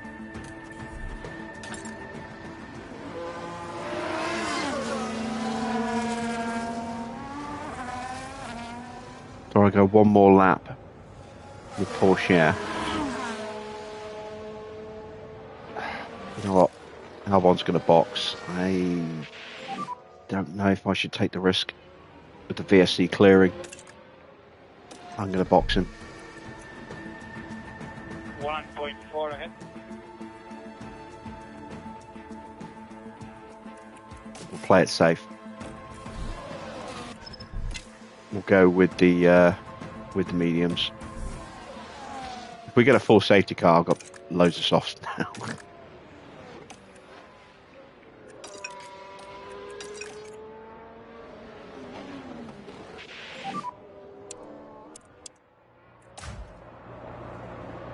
So Max has stayed out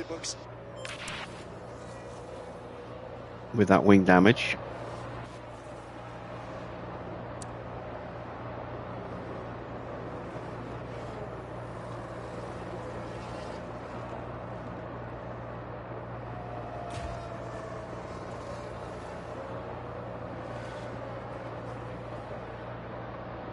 There goes Albon. Italy. I'm now committed to the mediums. Part of me's thinking maybe I should have gone for the softs.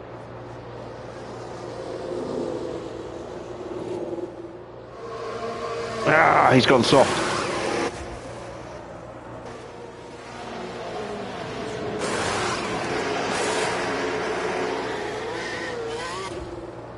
.59, that's not a bad stop. What about Lawson?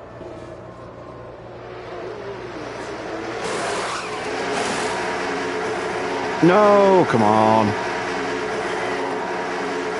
Lawson's now a lap down. Perez has just gone through. Lost 4 seconds there.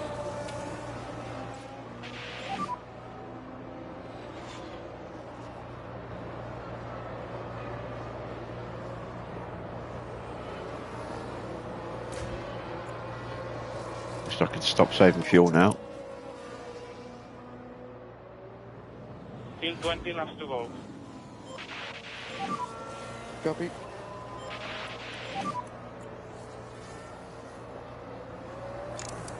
Okay, copy. I'm hoping that Albon's going to burn his tyres out too quickly.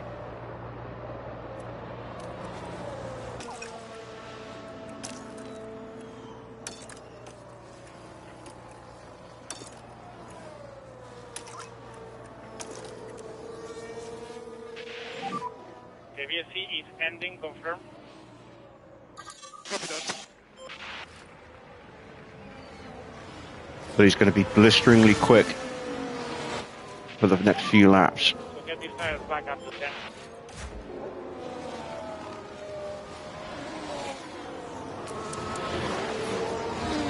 We're at the back here with Lawson.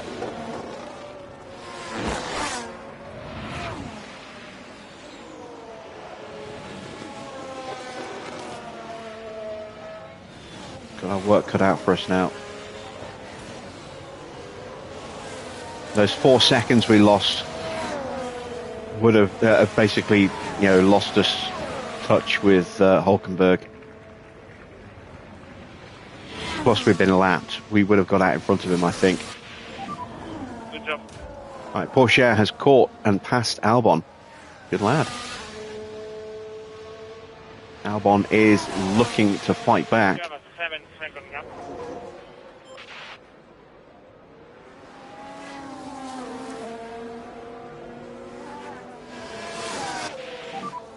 Pressures and temps are looking stable. Copy, copy. I need to overpush it. Copy.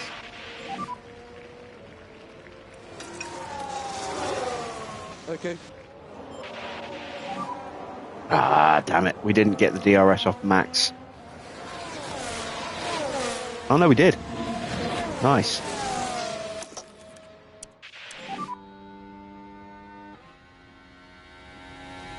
Copy.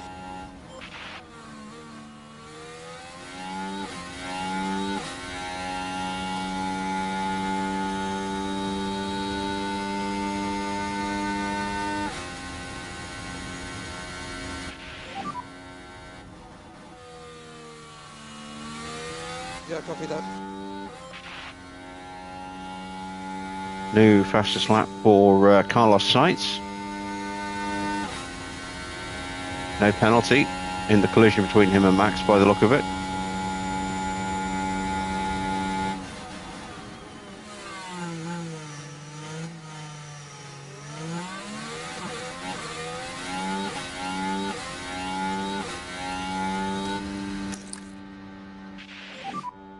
Copy. Max is definitely struggling with that front wing.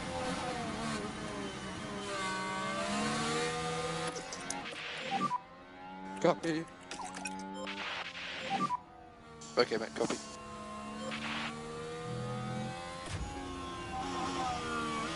We are keeping Albon just about behind us, and we've got onto the back of Sargent. Copy, copy. No way I'm racing a Red Bull. No. He lapped us.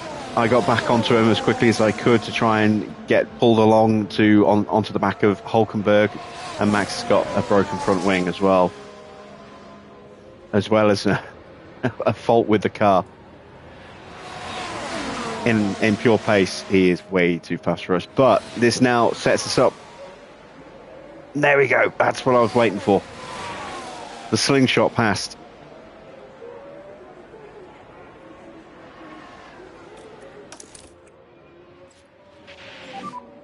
Copy.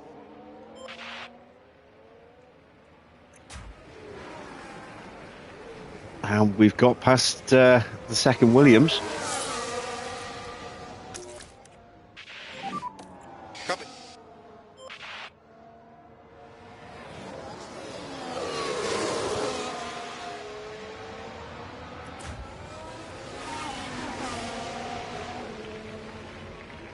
Am I still in DRS range of Max?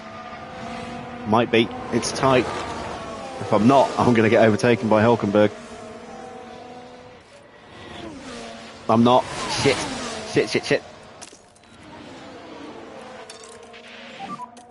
Copy. There we go. Hold him off.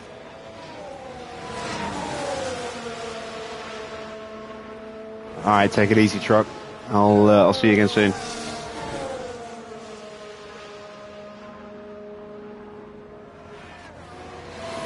So I think I'll get past Ocon and maybe Russell. I think I can get past Ocon. I don't know if I'll have enough time to catch up with Russell. If I can get Russell, I can get Tsunoda. But I don't know if I've got enough. Copy. I don't know if I've got enough time left for that.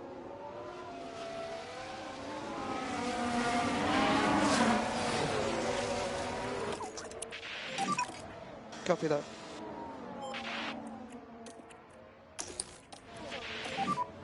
Copy that. Because I am lapping about a second quicker than Ocon. Russell, about a tenth. And I've got to find 10 seconds once I get past Ocon to get onto Russell and Tsunoda. But they're wounded, so there's a chance. I'm not going to get points though, because even if I can get past Russell and Tsunoda, I'm still then going to be another 20 seconds plus behind Ricciardo. So I still need a miracle to get a point tonight.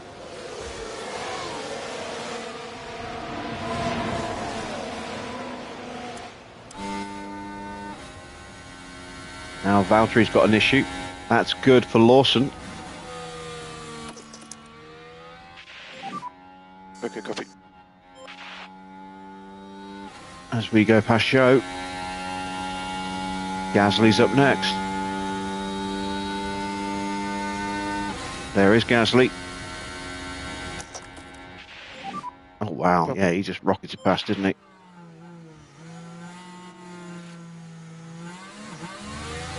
And now we've lost Max. Shit. Alright. Let's tuck in for a second.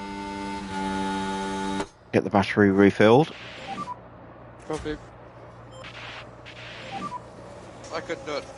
I've dropped the two Williams drivers.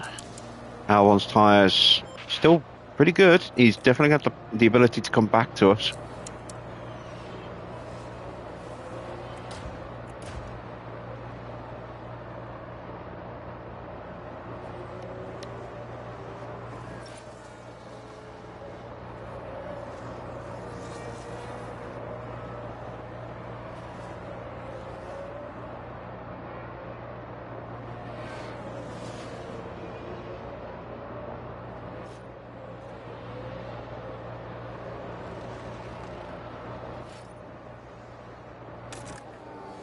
Back above starting level confidence, which is nice.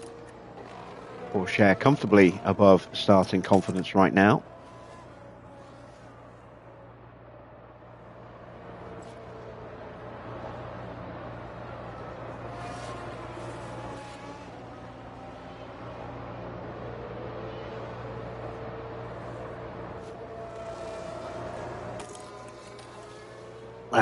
Hulkenberg squeezed through.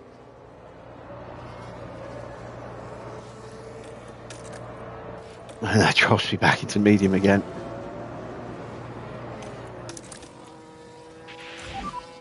Copy. Yeah, Albon has closed up a little bit.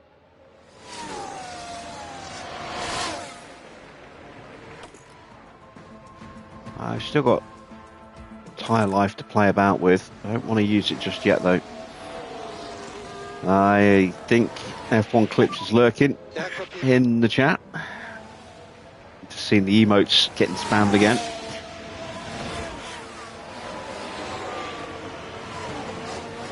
Alright, Lawson's getting lapped again. This is going to give us another opportunity on the cars in front of us. Copy. There we go, straight past Hulkenberg again. And we've got a Ferrari coming upon us as well, which is why I'm still in harvest. There goes the Ferrari. Hulkenberg's going to try and do to us what we've done to him twice now.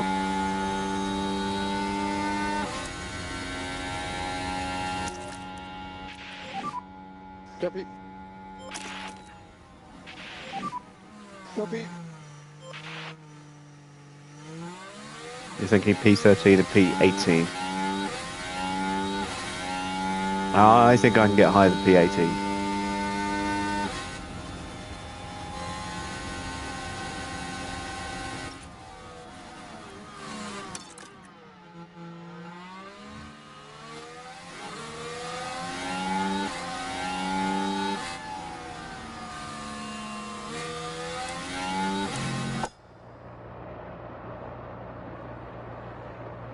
We dive up the inside through the second Lesmo and we'll get the DRS.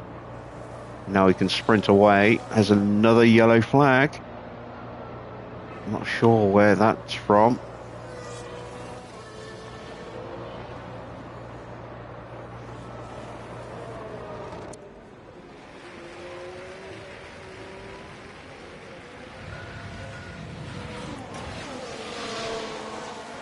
Max has finally decided to box. Going to change that front wing, surely. Yeah. So he's not going to win tonight, but he is going to be devastatingly fast. Podium's definitely on for him. And I'm up to 18th and in the window to make a move on Valtteri.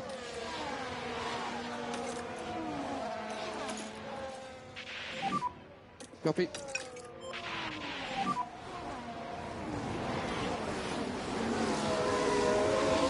Copy.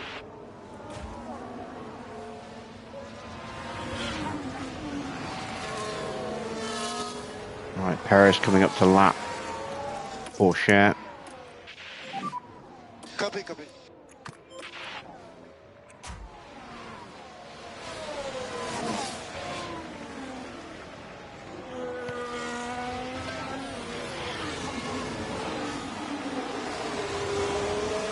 As we sweep through there, Sargent is the next car ahead and we've got better tyres. But we're 11 seconds down. That's a bit of an ask.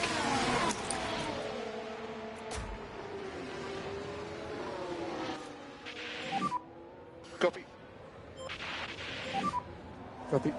Right, we'll let Perez through. And we do just about manage to hold off Albon from sneaking through.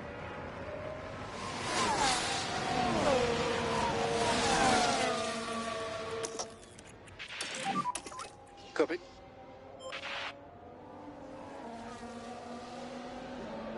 And Russell's pace has dropped off even more. There's definitely a chance to get Russell.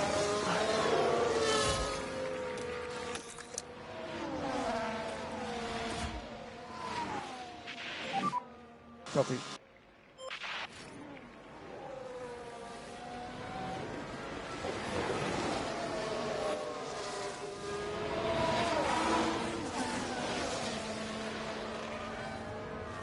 Yeah, Russell's going to have to pull over to get lapped as well. He's going to get blue flagged. That's going to drop him back.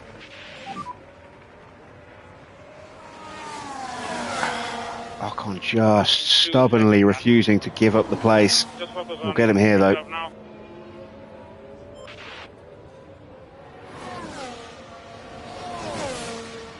Don't worry about that now. Filthy move.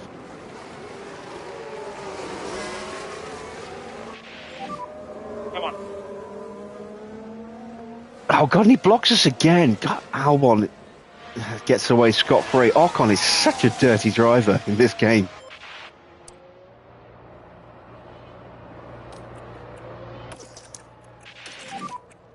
Copy. Ocon's already out of DRS range. God damn it. I should have been through free and clear and pushing onto Russell.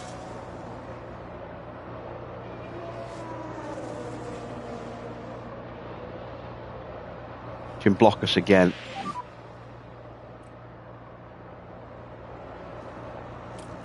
Wait 2 seconds up. Just do your best. Oh my god. Come on, Teo. Okay.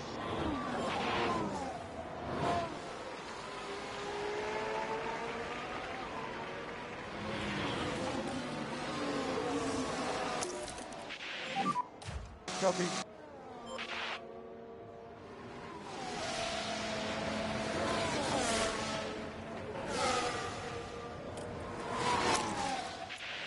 Right, this time I've got him, surely. Copy, copy. Yep.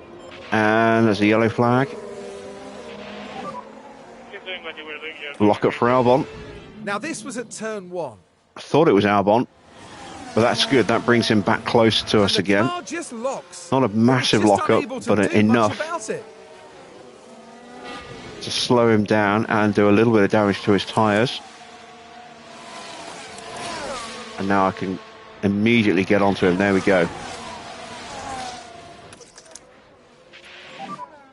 Copy, copy.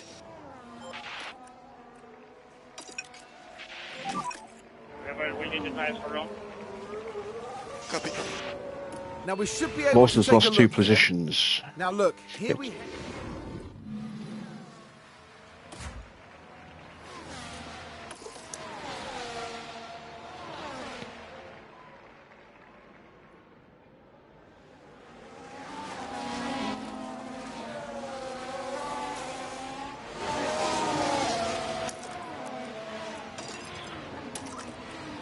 Right, let's go aggressive.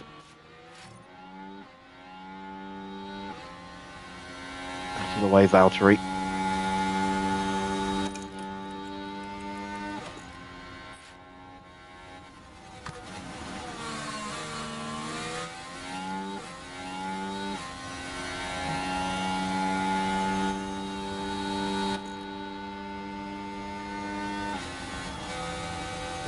God damn it. That little twitch just broke our momentum. We had to lift.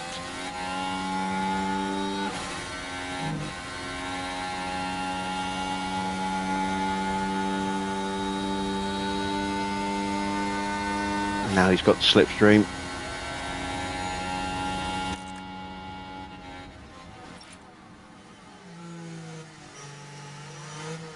Alright, we're back to past Valtteri.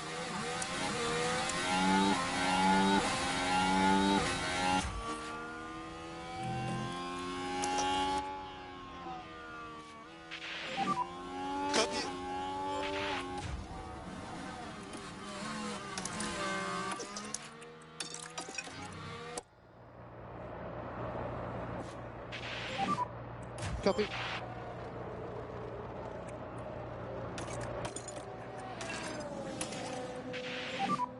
Try to get him. Get him. Can I get into the DRS of Russell? Yes, I can.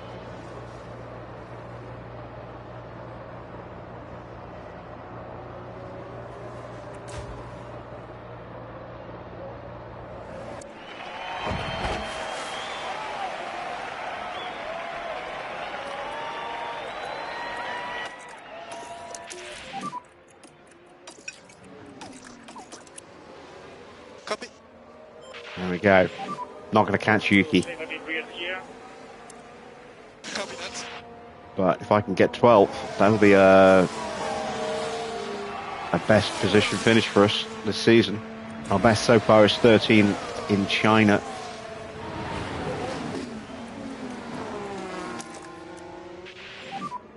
Copy. Oh, pushed wide.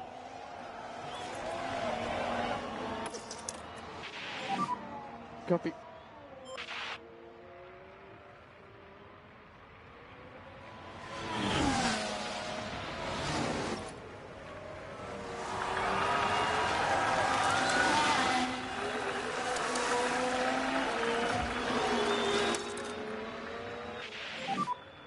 And try to go faster.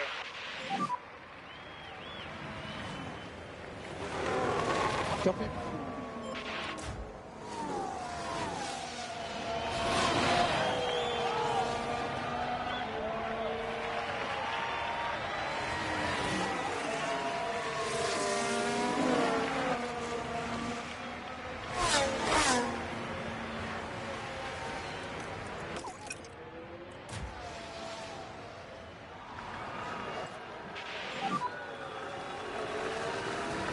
Yeah, we hold off Russell. Copy. Did take a second out of Yuki. Copy. Not enough laps left at that pace, but we can just stay clear. Who knows what might happen? Yeah, copy, copy.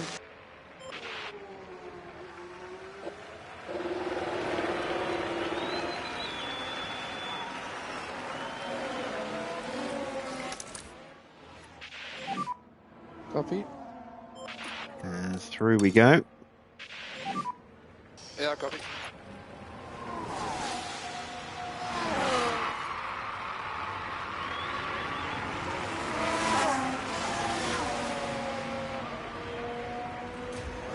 Got a little over 4 laps left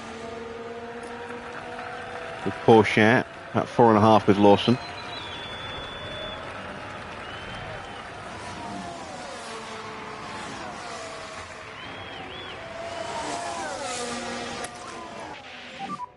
Copy that. As Max swoops on through. 5 laps to go. Copy. Copy. Did I stay close enough? I think I did. Copy.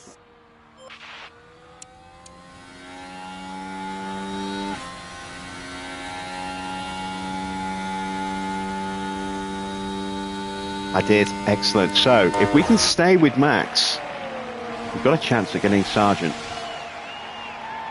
It's a big if, because Max is going to be brutally quick on those soft tyres.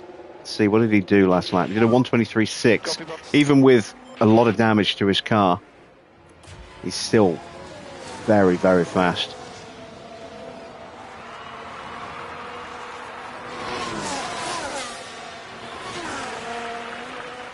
That is Leclerc closing in behind us.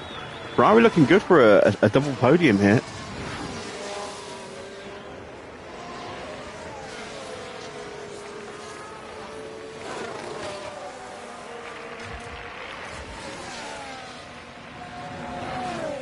It's just a little bit too much to try and stay with Max.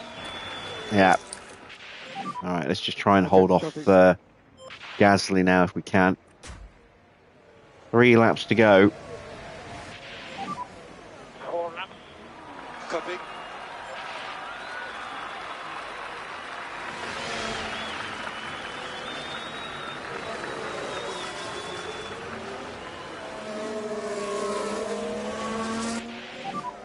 Save fuel. Copy, copy. We're a lap down, so we don't need to worry about fuel. About 1.8 kilos for a lap of fuel around this track. Russell has to lift. Oh, he lifts in a really good spot. We're not going to be so lucky.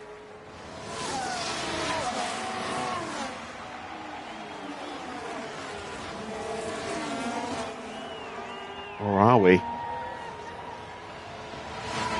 Claire's got the DRS on us. It's got the pace. We might lift on the entry to Ascari. We do, and he swoops through just the same way as Max did. Copy, copy.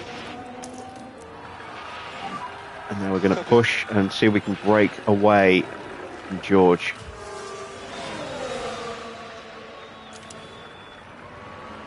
Just not closing in on Sargent quickly enough. 2 laps to go. 3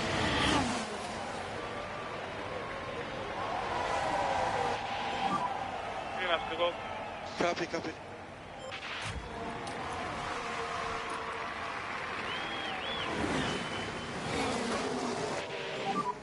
We are P12.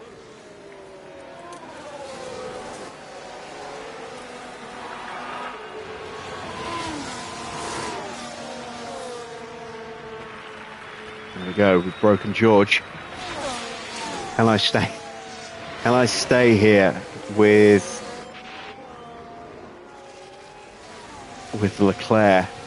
It might just, if I'm extremely lucky, give me an opportunity on Sonoda for 11th, but I don't think it will. Gasly's gone through.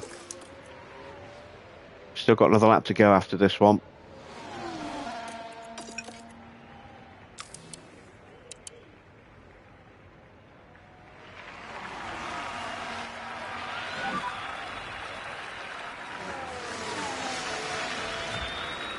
Yeah, copy. Let's see, Sonoda is doing what lap time? Copy that. A 126.0 for Sonoda. We did a 123. We're not going to get him. We need another 2 laps, Copy. not just one.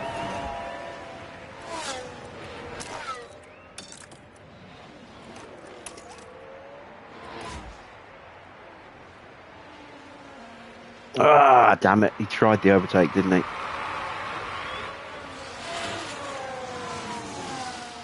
All right. Let's calm things down because we're not going to catch Yuki. Let's just make sure the car comes home. And let's see if we can get Lawson back in front.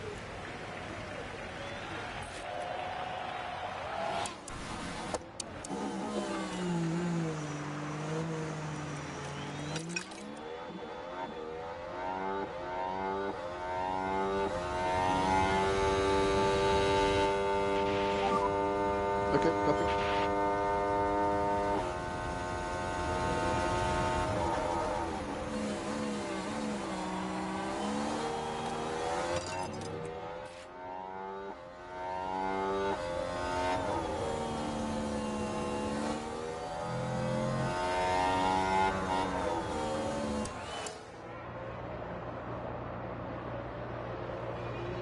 And Sainz crosses the line first. He's taken the win. Sainz caught Perez. It's a Ferrari win. Copy.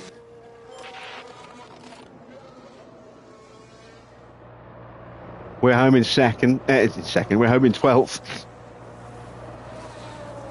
And we're going to get 17th with Lawson.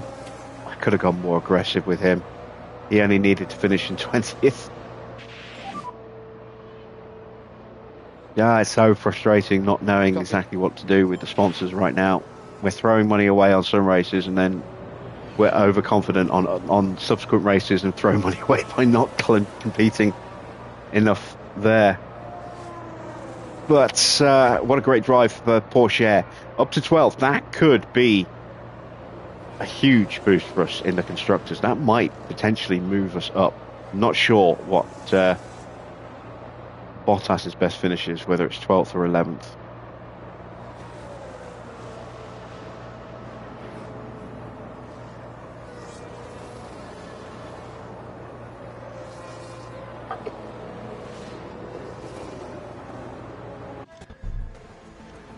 But that was a really good race for us.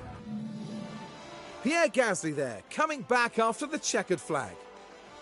It's a P18 finish, and let me assure you, no one wants to find themselves down there. And with that, the Sainz name remains engraved in F1 history.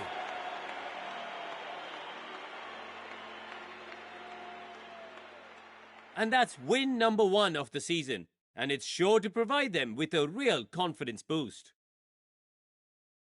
Sainz already second in the And driver's that, standings. right That's there, big is points a picture tonight perfect against end Max. to this weekend in Monza.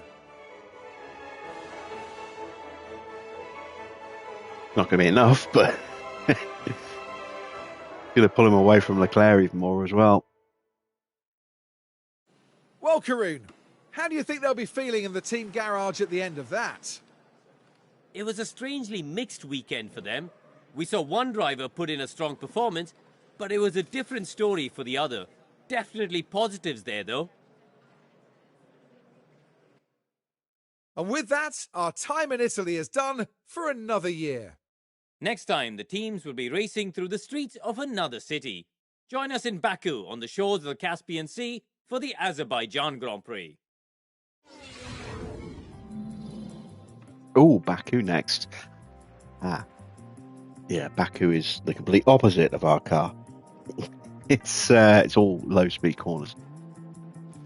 Right, confirmation of the final result. It is a win for Carlos Sainz there by just over a tenth, just under a tenth and a half there ahead of Perez. Leclerc up 7 places to finish in third to complete a 1-3 for Ferrari and getting the fastest lap as well. Norris in fourth, Max down into fifth place. Good result for Fernando, considering he had issues with his car. Up 5 places to take 6th, 2 ahead of Hamilton. Stroll in 8th place. Ricciardo gets a couple of points for RB there in 9th.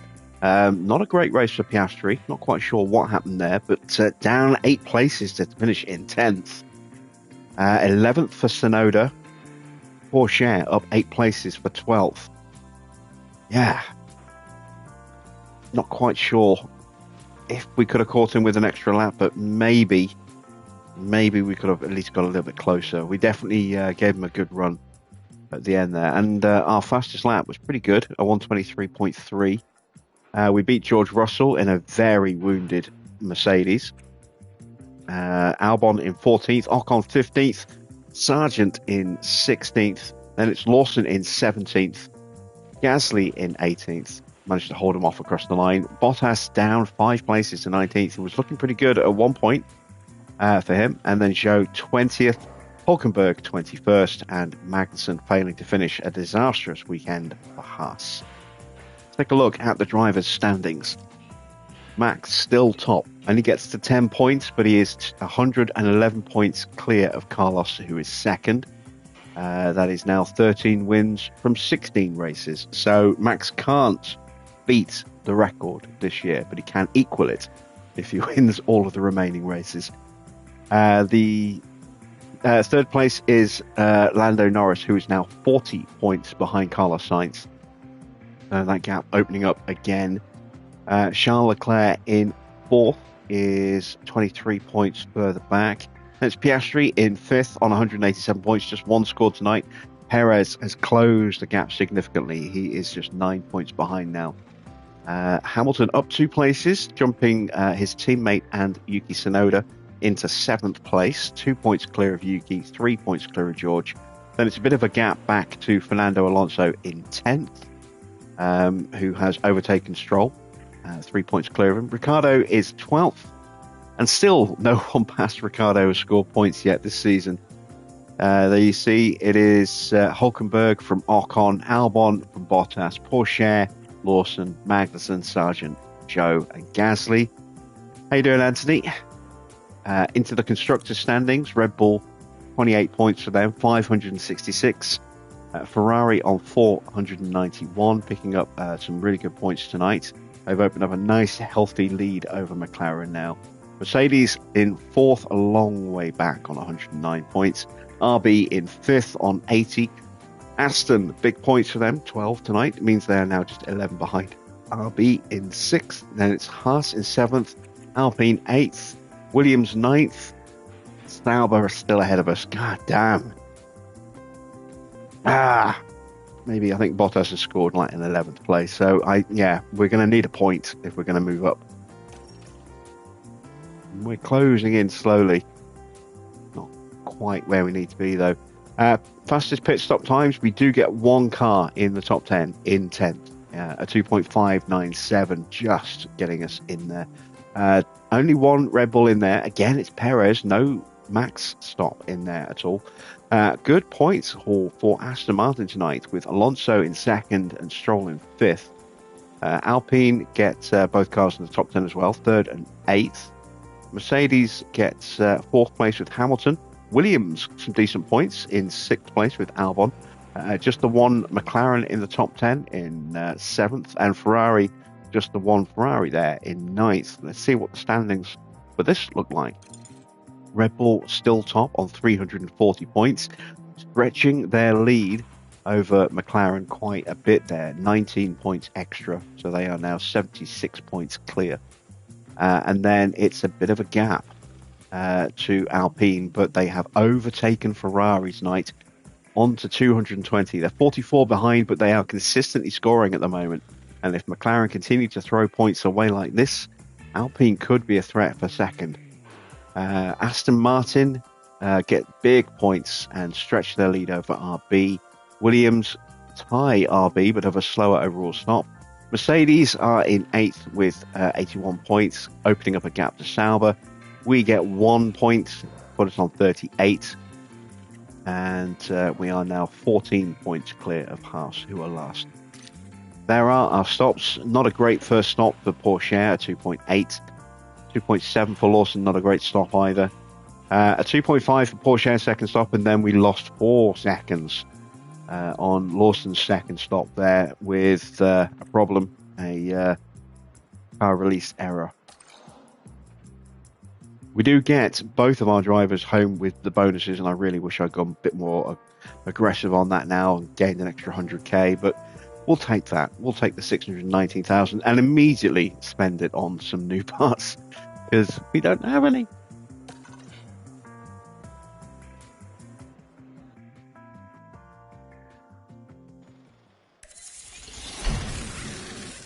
All right, front wing spare is done. How long have we got till Baku? 11 days. We have got cash because it's the start of a new month, so we've had a board payment come through. We've got results on Behrman. Let's take a look at Behrman's profile right now. So there you can see Behrman's current stats are very, very good. But if we go back to the email,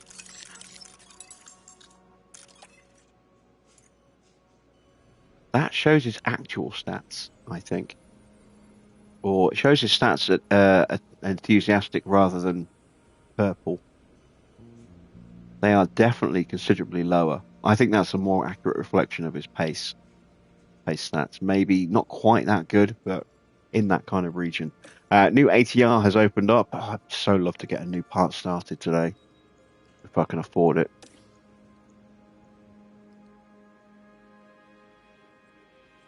Let's see. Both Lawson and Porsche performed well. We expected to finish in 21st. Best position was 12th, so we were above target. Best strategy was a 1-stop. Again, not for us. 2-stop was better. Sauber has better low-speed performance than us, so they should, beat us comfortably in the next Grand Prix. Dino Begalovic, the young Ferrari driver, wins the F3 race. The F2 podium is won by Bortoletto and his teammate Kushmaini in second. Isaac Kajar in third. How did the sprint go? So the sprint was Maini, Bortoletto and Hajar.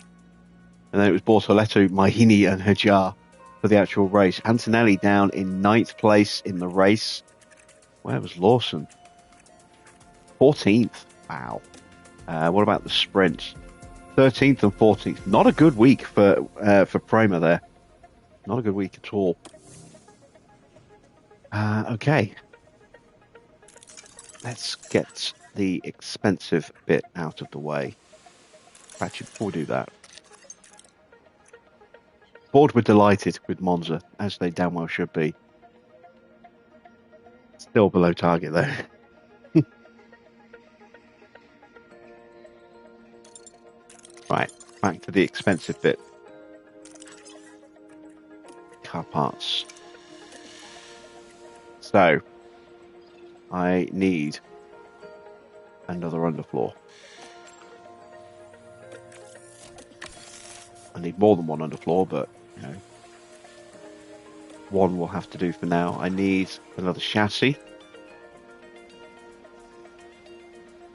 God, chassis are expensive. 550k. Again, I need more than one chassis, but one will have to do for now because I want to use the other million to design a new car part.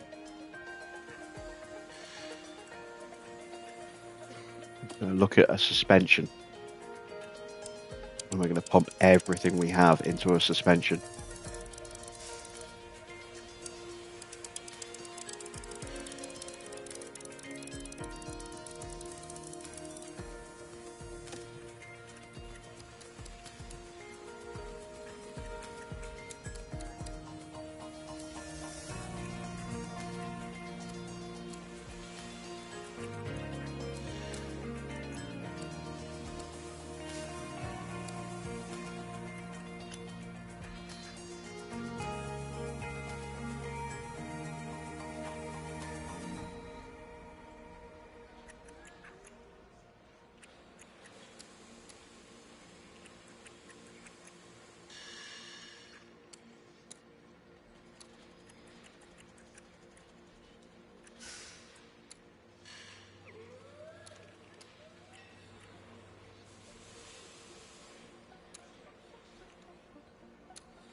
There we go.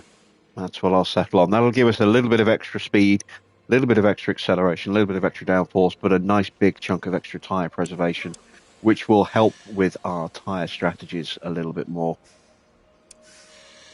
I am tempted to put a bit more downforce on the car.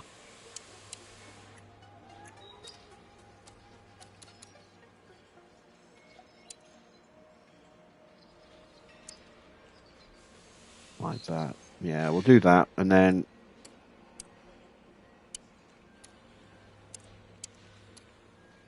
we'll go like that. We'll just dial the tyre saving down a little bit more just to try and get a bit more extra downforce. Right, so let's take a look at times. It'd be nice to get this on the car for Austin. I'm not going to get it on the car for Singapore. And this might well be my last part. So before I do actually go ahead and do this, let me see if this is going to potentially be my final part of the season. Let me see if I can find more performance on a different part.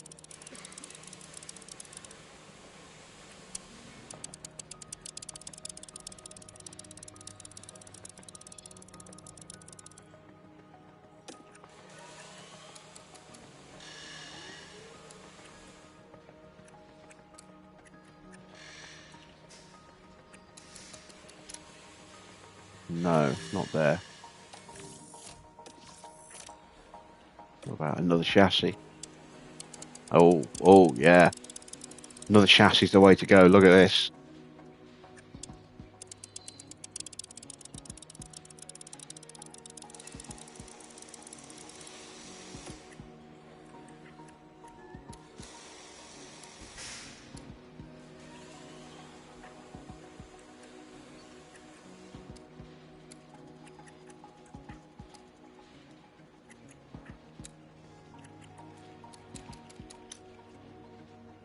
That is absolutely the way to go. That's going to give us a whole big chunk of speed. Going to give us a nice tasty amount of downforce as well. Let me look at just tweaking it slightly.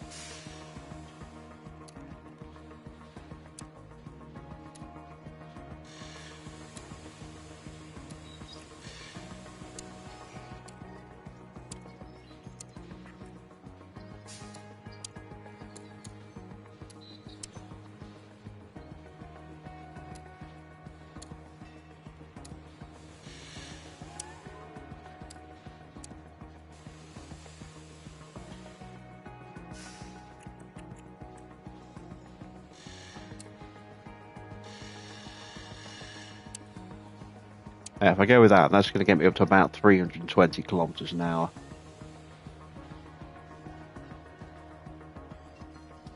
An extra 1% on the DRS. Decent downforce. Negligible change to our engine cooling, but it doesn't need to be too much. That's a really big reduction in drag. So we'll go with that. So we're looking at 33 days. Again, it would be nice to get that on the car for Austin. That'll be 13 days. I'm actually going to put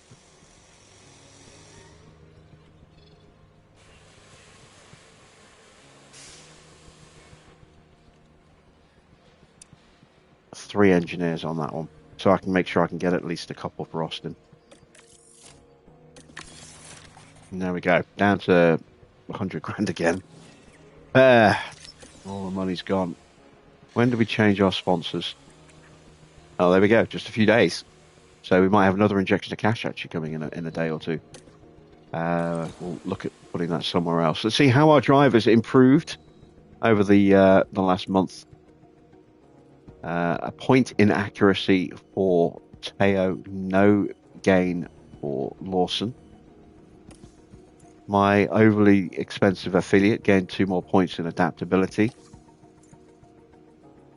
Got 2 spare front wings again. That's nice. Aston Martin have upgraded their design center. Williams are having a tough season.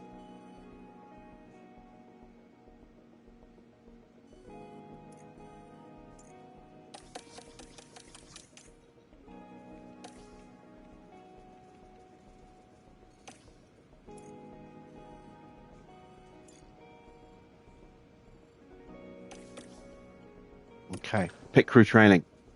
Let's get that in place. Where are we? There we are. We're getting close to our limit of 69 for our stats. So I'm going to switch the focus back onto gym training.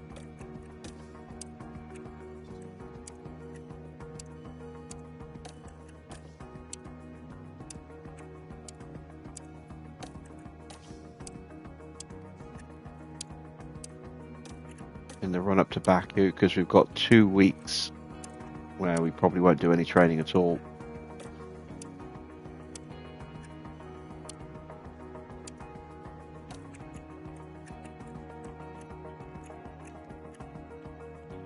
Yeah, it's way too much.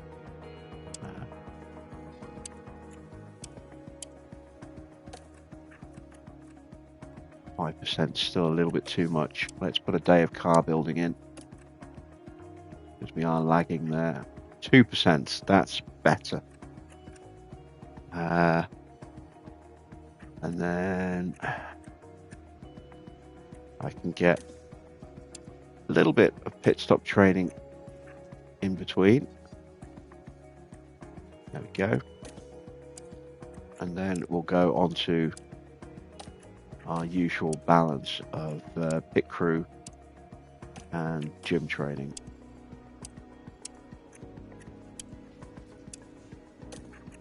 Just to bring those stats back up again by the end of the month.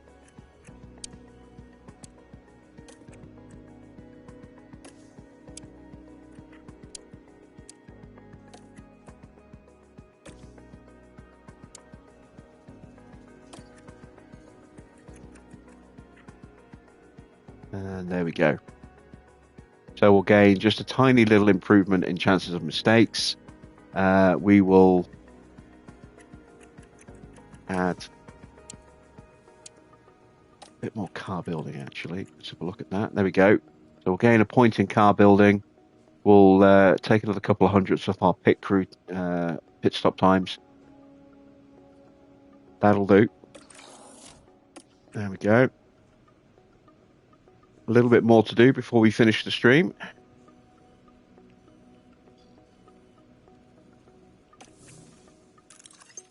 I want to have a look and see if we can now approach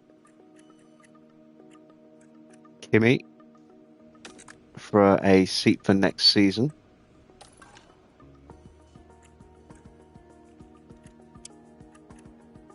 No. I can bring him in as an affiliate this season.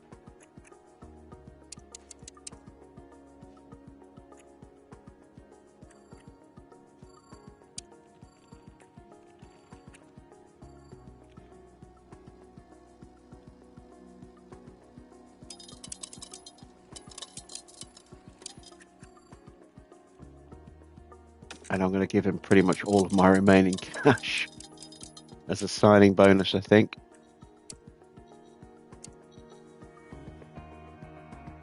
Oh, there's a buyout fee. That will temporarily drop us into debt, but we'll get our sponsor money before then, I think. We'll sign him as an affiliate, and then when we get to the end of the season, then we'll try and promote him. I don't want to run the risk of losing the opportunity to get him. Ah, yeah, look there. Information expires in 168 days, so you only get 6 months of data on the scouts. Once it's been 6 months, you have to scout them again. So that's new. That's not something we had in the previous games. I like that. I think that's a good idea.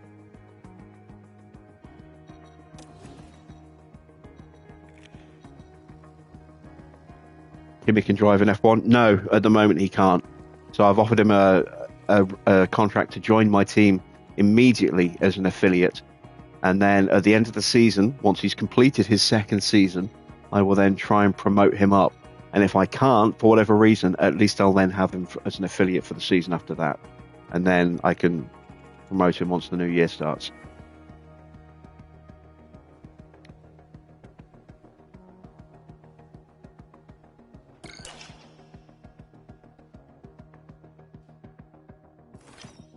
Oh, yeah. We got our scout report back, didn't we? So we can reassign our scouts.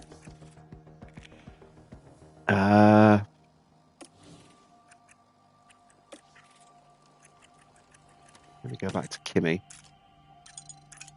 Doesn't tell me who his engineer is.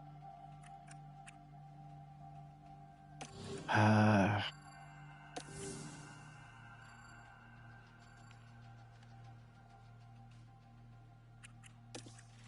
right.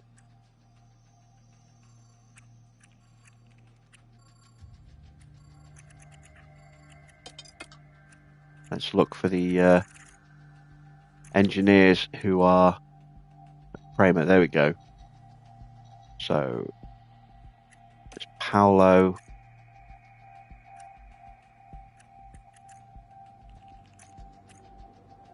And Carlo. Don't know who's the number one, who's the number two.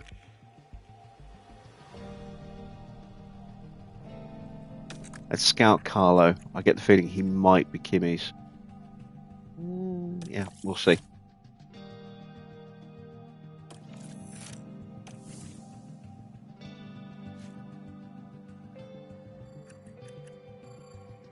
Pedro that we have here, there you can see he was with Kimmy for basically, you know, like a day before we signed him.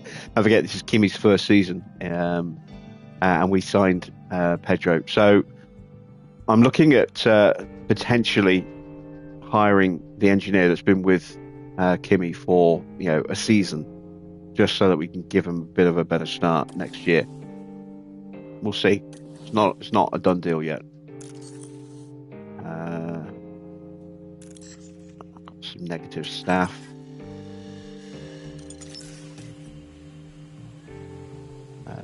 Sponsor plan.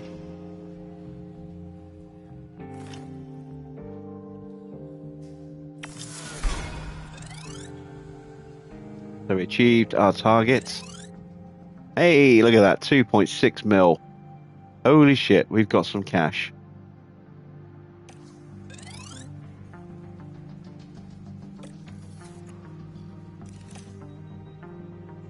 Right, sponsor plan. What do we need to do? No mandatory activities. We're on for another 2.6 million here. So let's do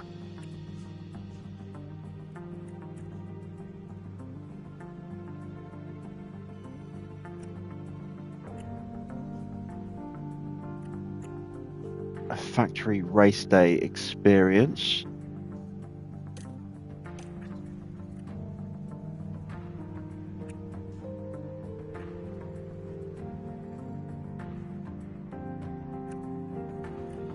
Let's do a sponsor event with Liam. Now we just need a very small little boost.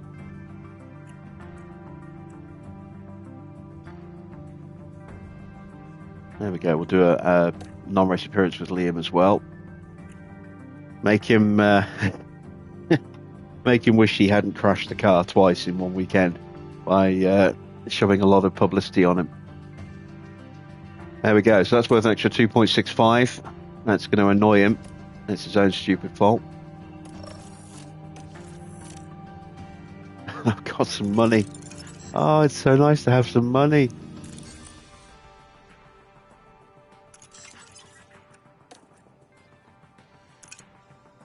Which means I can finally do a new front wing.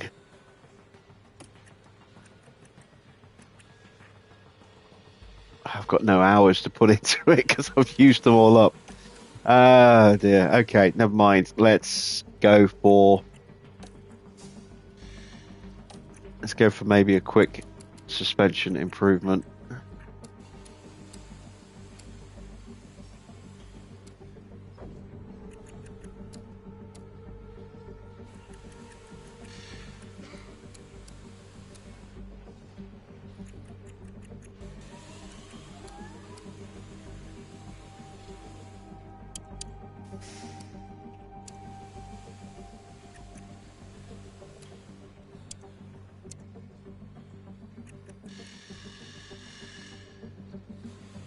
That's going to be $1 million. That'll leave me 1.7 for spare parts.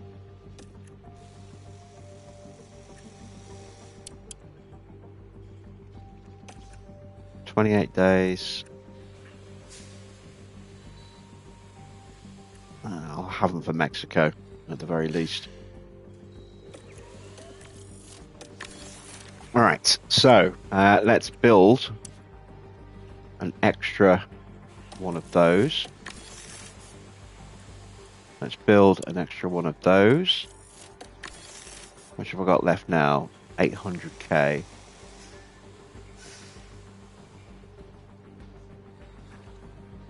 Build another chassis. That's going to be 249k.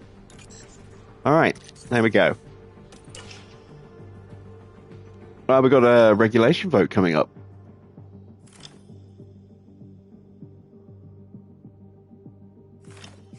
We got a little bit of extra cash from our tour centre as well, back up to 346. Let's have a look. Counter offer for Kimi Antonelli.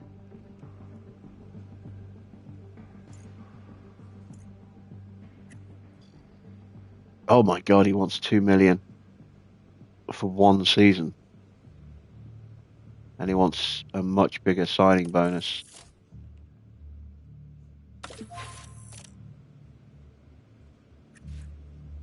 Well, I want him for 2 seasons. I'll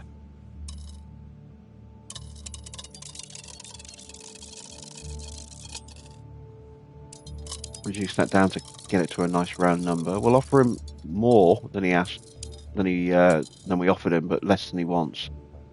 Go to 1.7. Go down to 1.9 there. I can just afford to sign him like this. Let's go for a 3-season deal.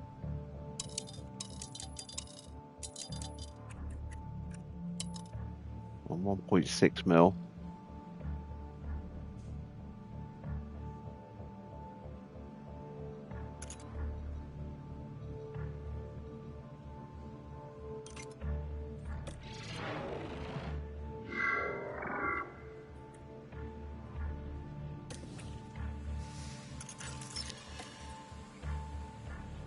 Okay. So, prize money increase for the teams at the top and a decrease for the teams at the bottom. Fuck no. I vote against that regulation change. I'm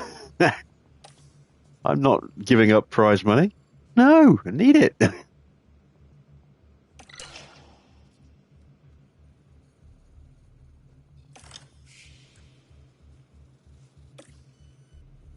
Contract talks ended.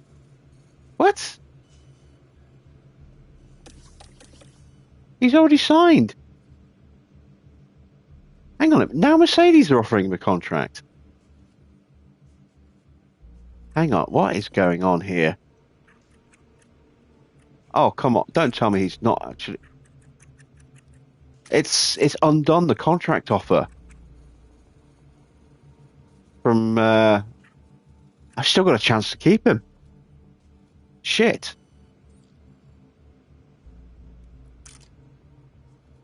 He was supposed to be going back to Sauber and it's cancelled that. Maybe that was part of the patch. And it undid that for whatever reason. Fuck, if I'd known that, I'd have immediately renegotiated the deal with him.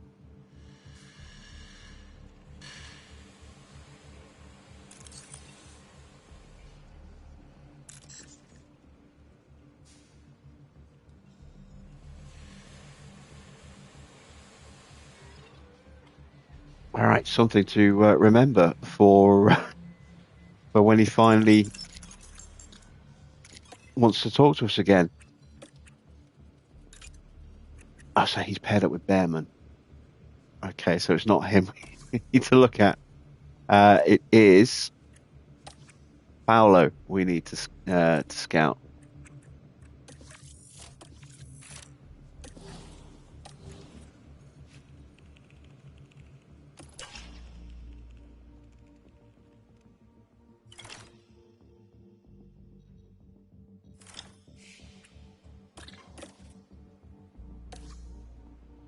Now Aston have made him an offer.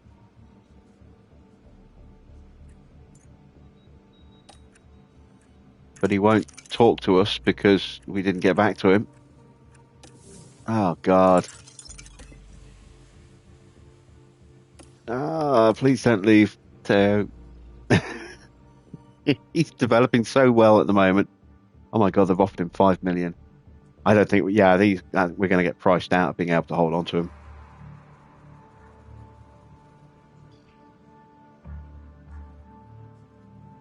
I think our hunt for drivers will continue. And there we go. We are ready for Baku. Not a sprint this year. Where is the next sprint race? Kota's going to be a sprint, I think.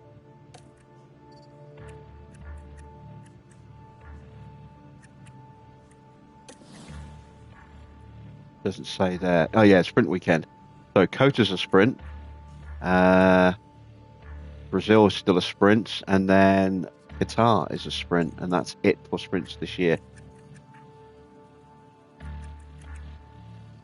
So not long left in the season now. We've got 1, 2, 3, 4, 5, 6, 7, 8 races left. We're into the final stretch. And all that extra money we had, spent already. But it means we've actually got spare parts coming, which I'm going to fit to the car now before I forget. There we go. And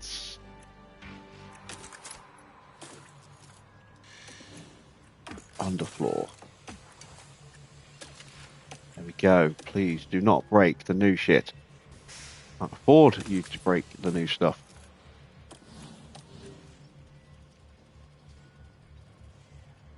So, yeah, we've got an okay kind of car, but I don't think the circuit characteristics of Baku are going to be that great for us because we suck in the low speed, and it's almost entirely low speed. We have got a good top speed, though. Maybe that will help us a little bit. Our good high speed means we should hopefully get a good exit onto the final run down to the line at the end of each lap, but we'll have to see how that goes. That is tomorrow night's race. Could be a frantic one. Baku is very much prone to safety cars in real life. I wonder what it will be like in the game. And who knows if we're going to see penalties for other drivers. We've been seeing a lot of engine faults and issues cropping up over the last few races for the rest of the grid. So, yeah, we might see more problems developing. We might even see some cars retiring. Who knows? I hope you'll join me for that. I will be back at the usual time of 8 p.m. tomorrow night for round 17. Until then, that's it from me. Thanks for watching. I am Jim Bob, and I'll be back with more F1 Manager very soon.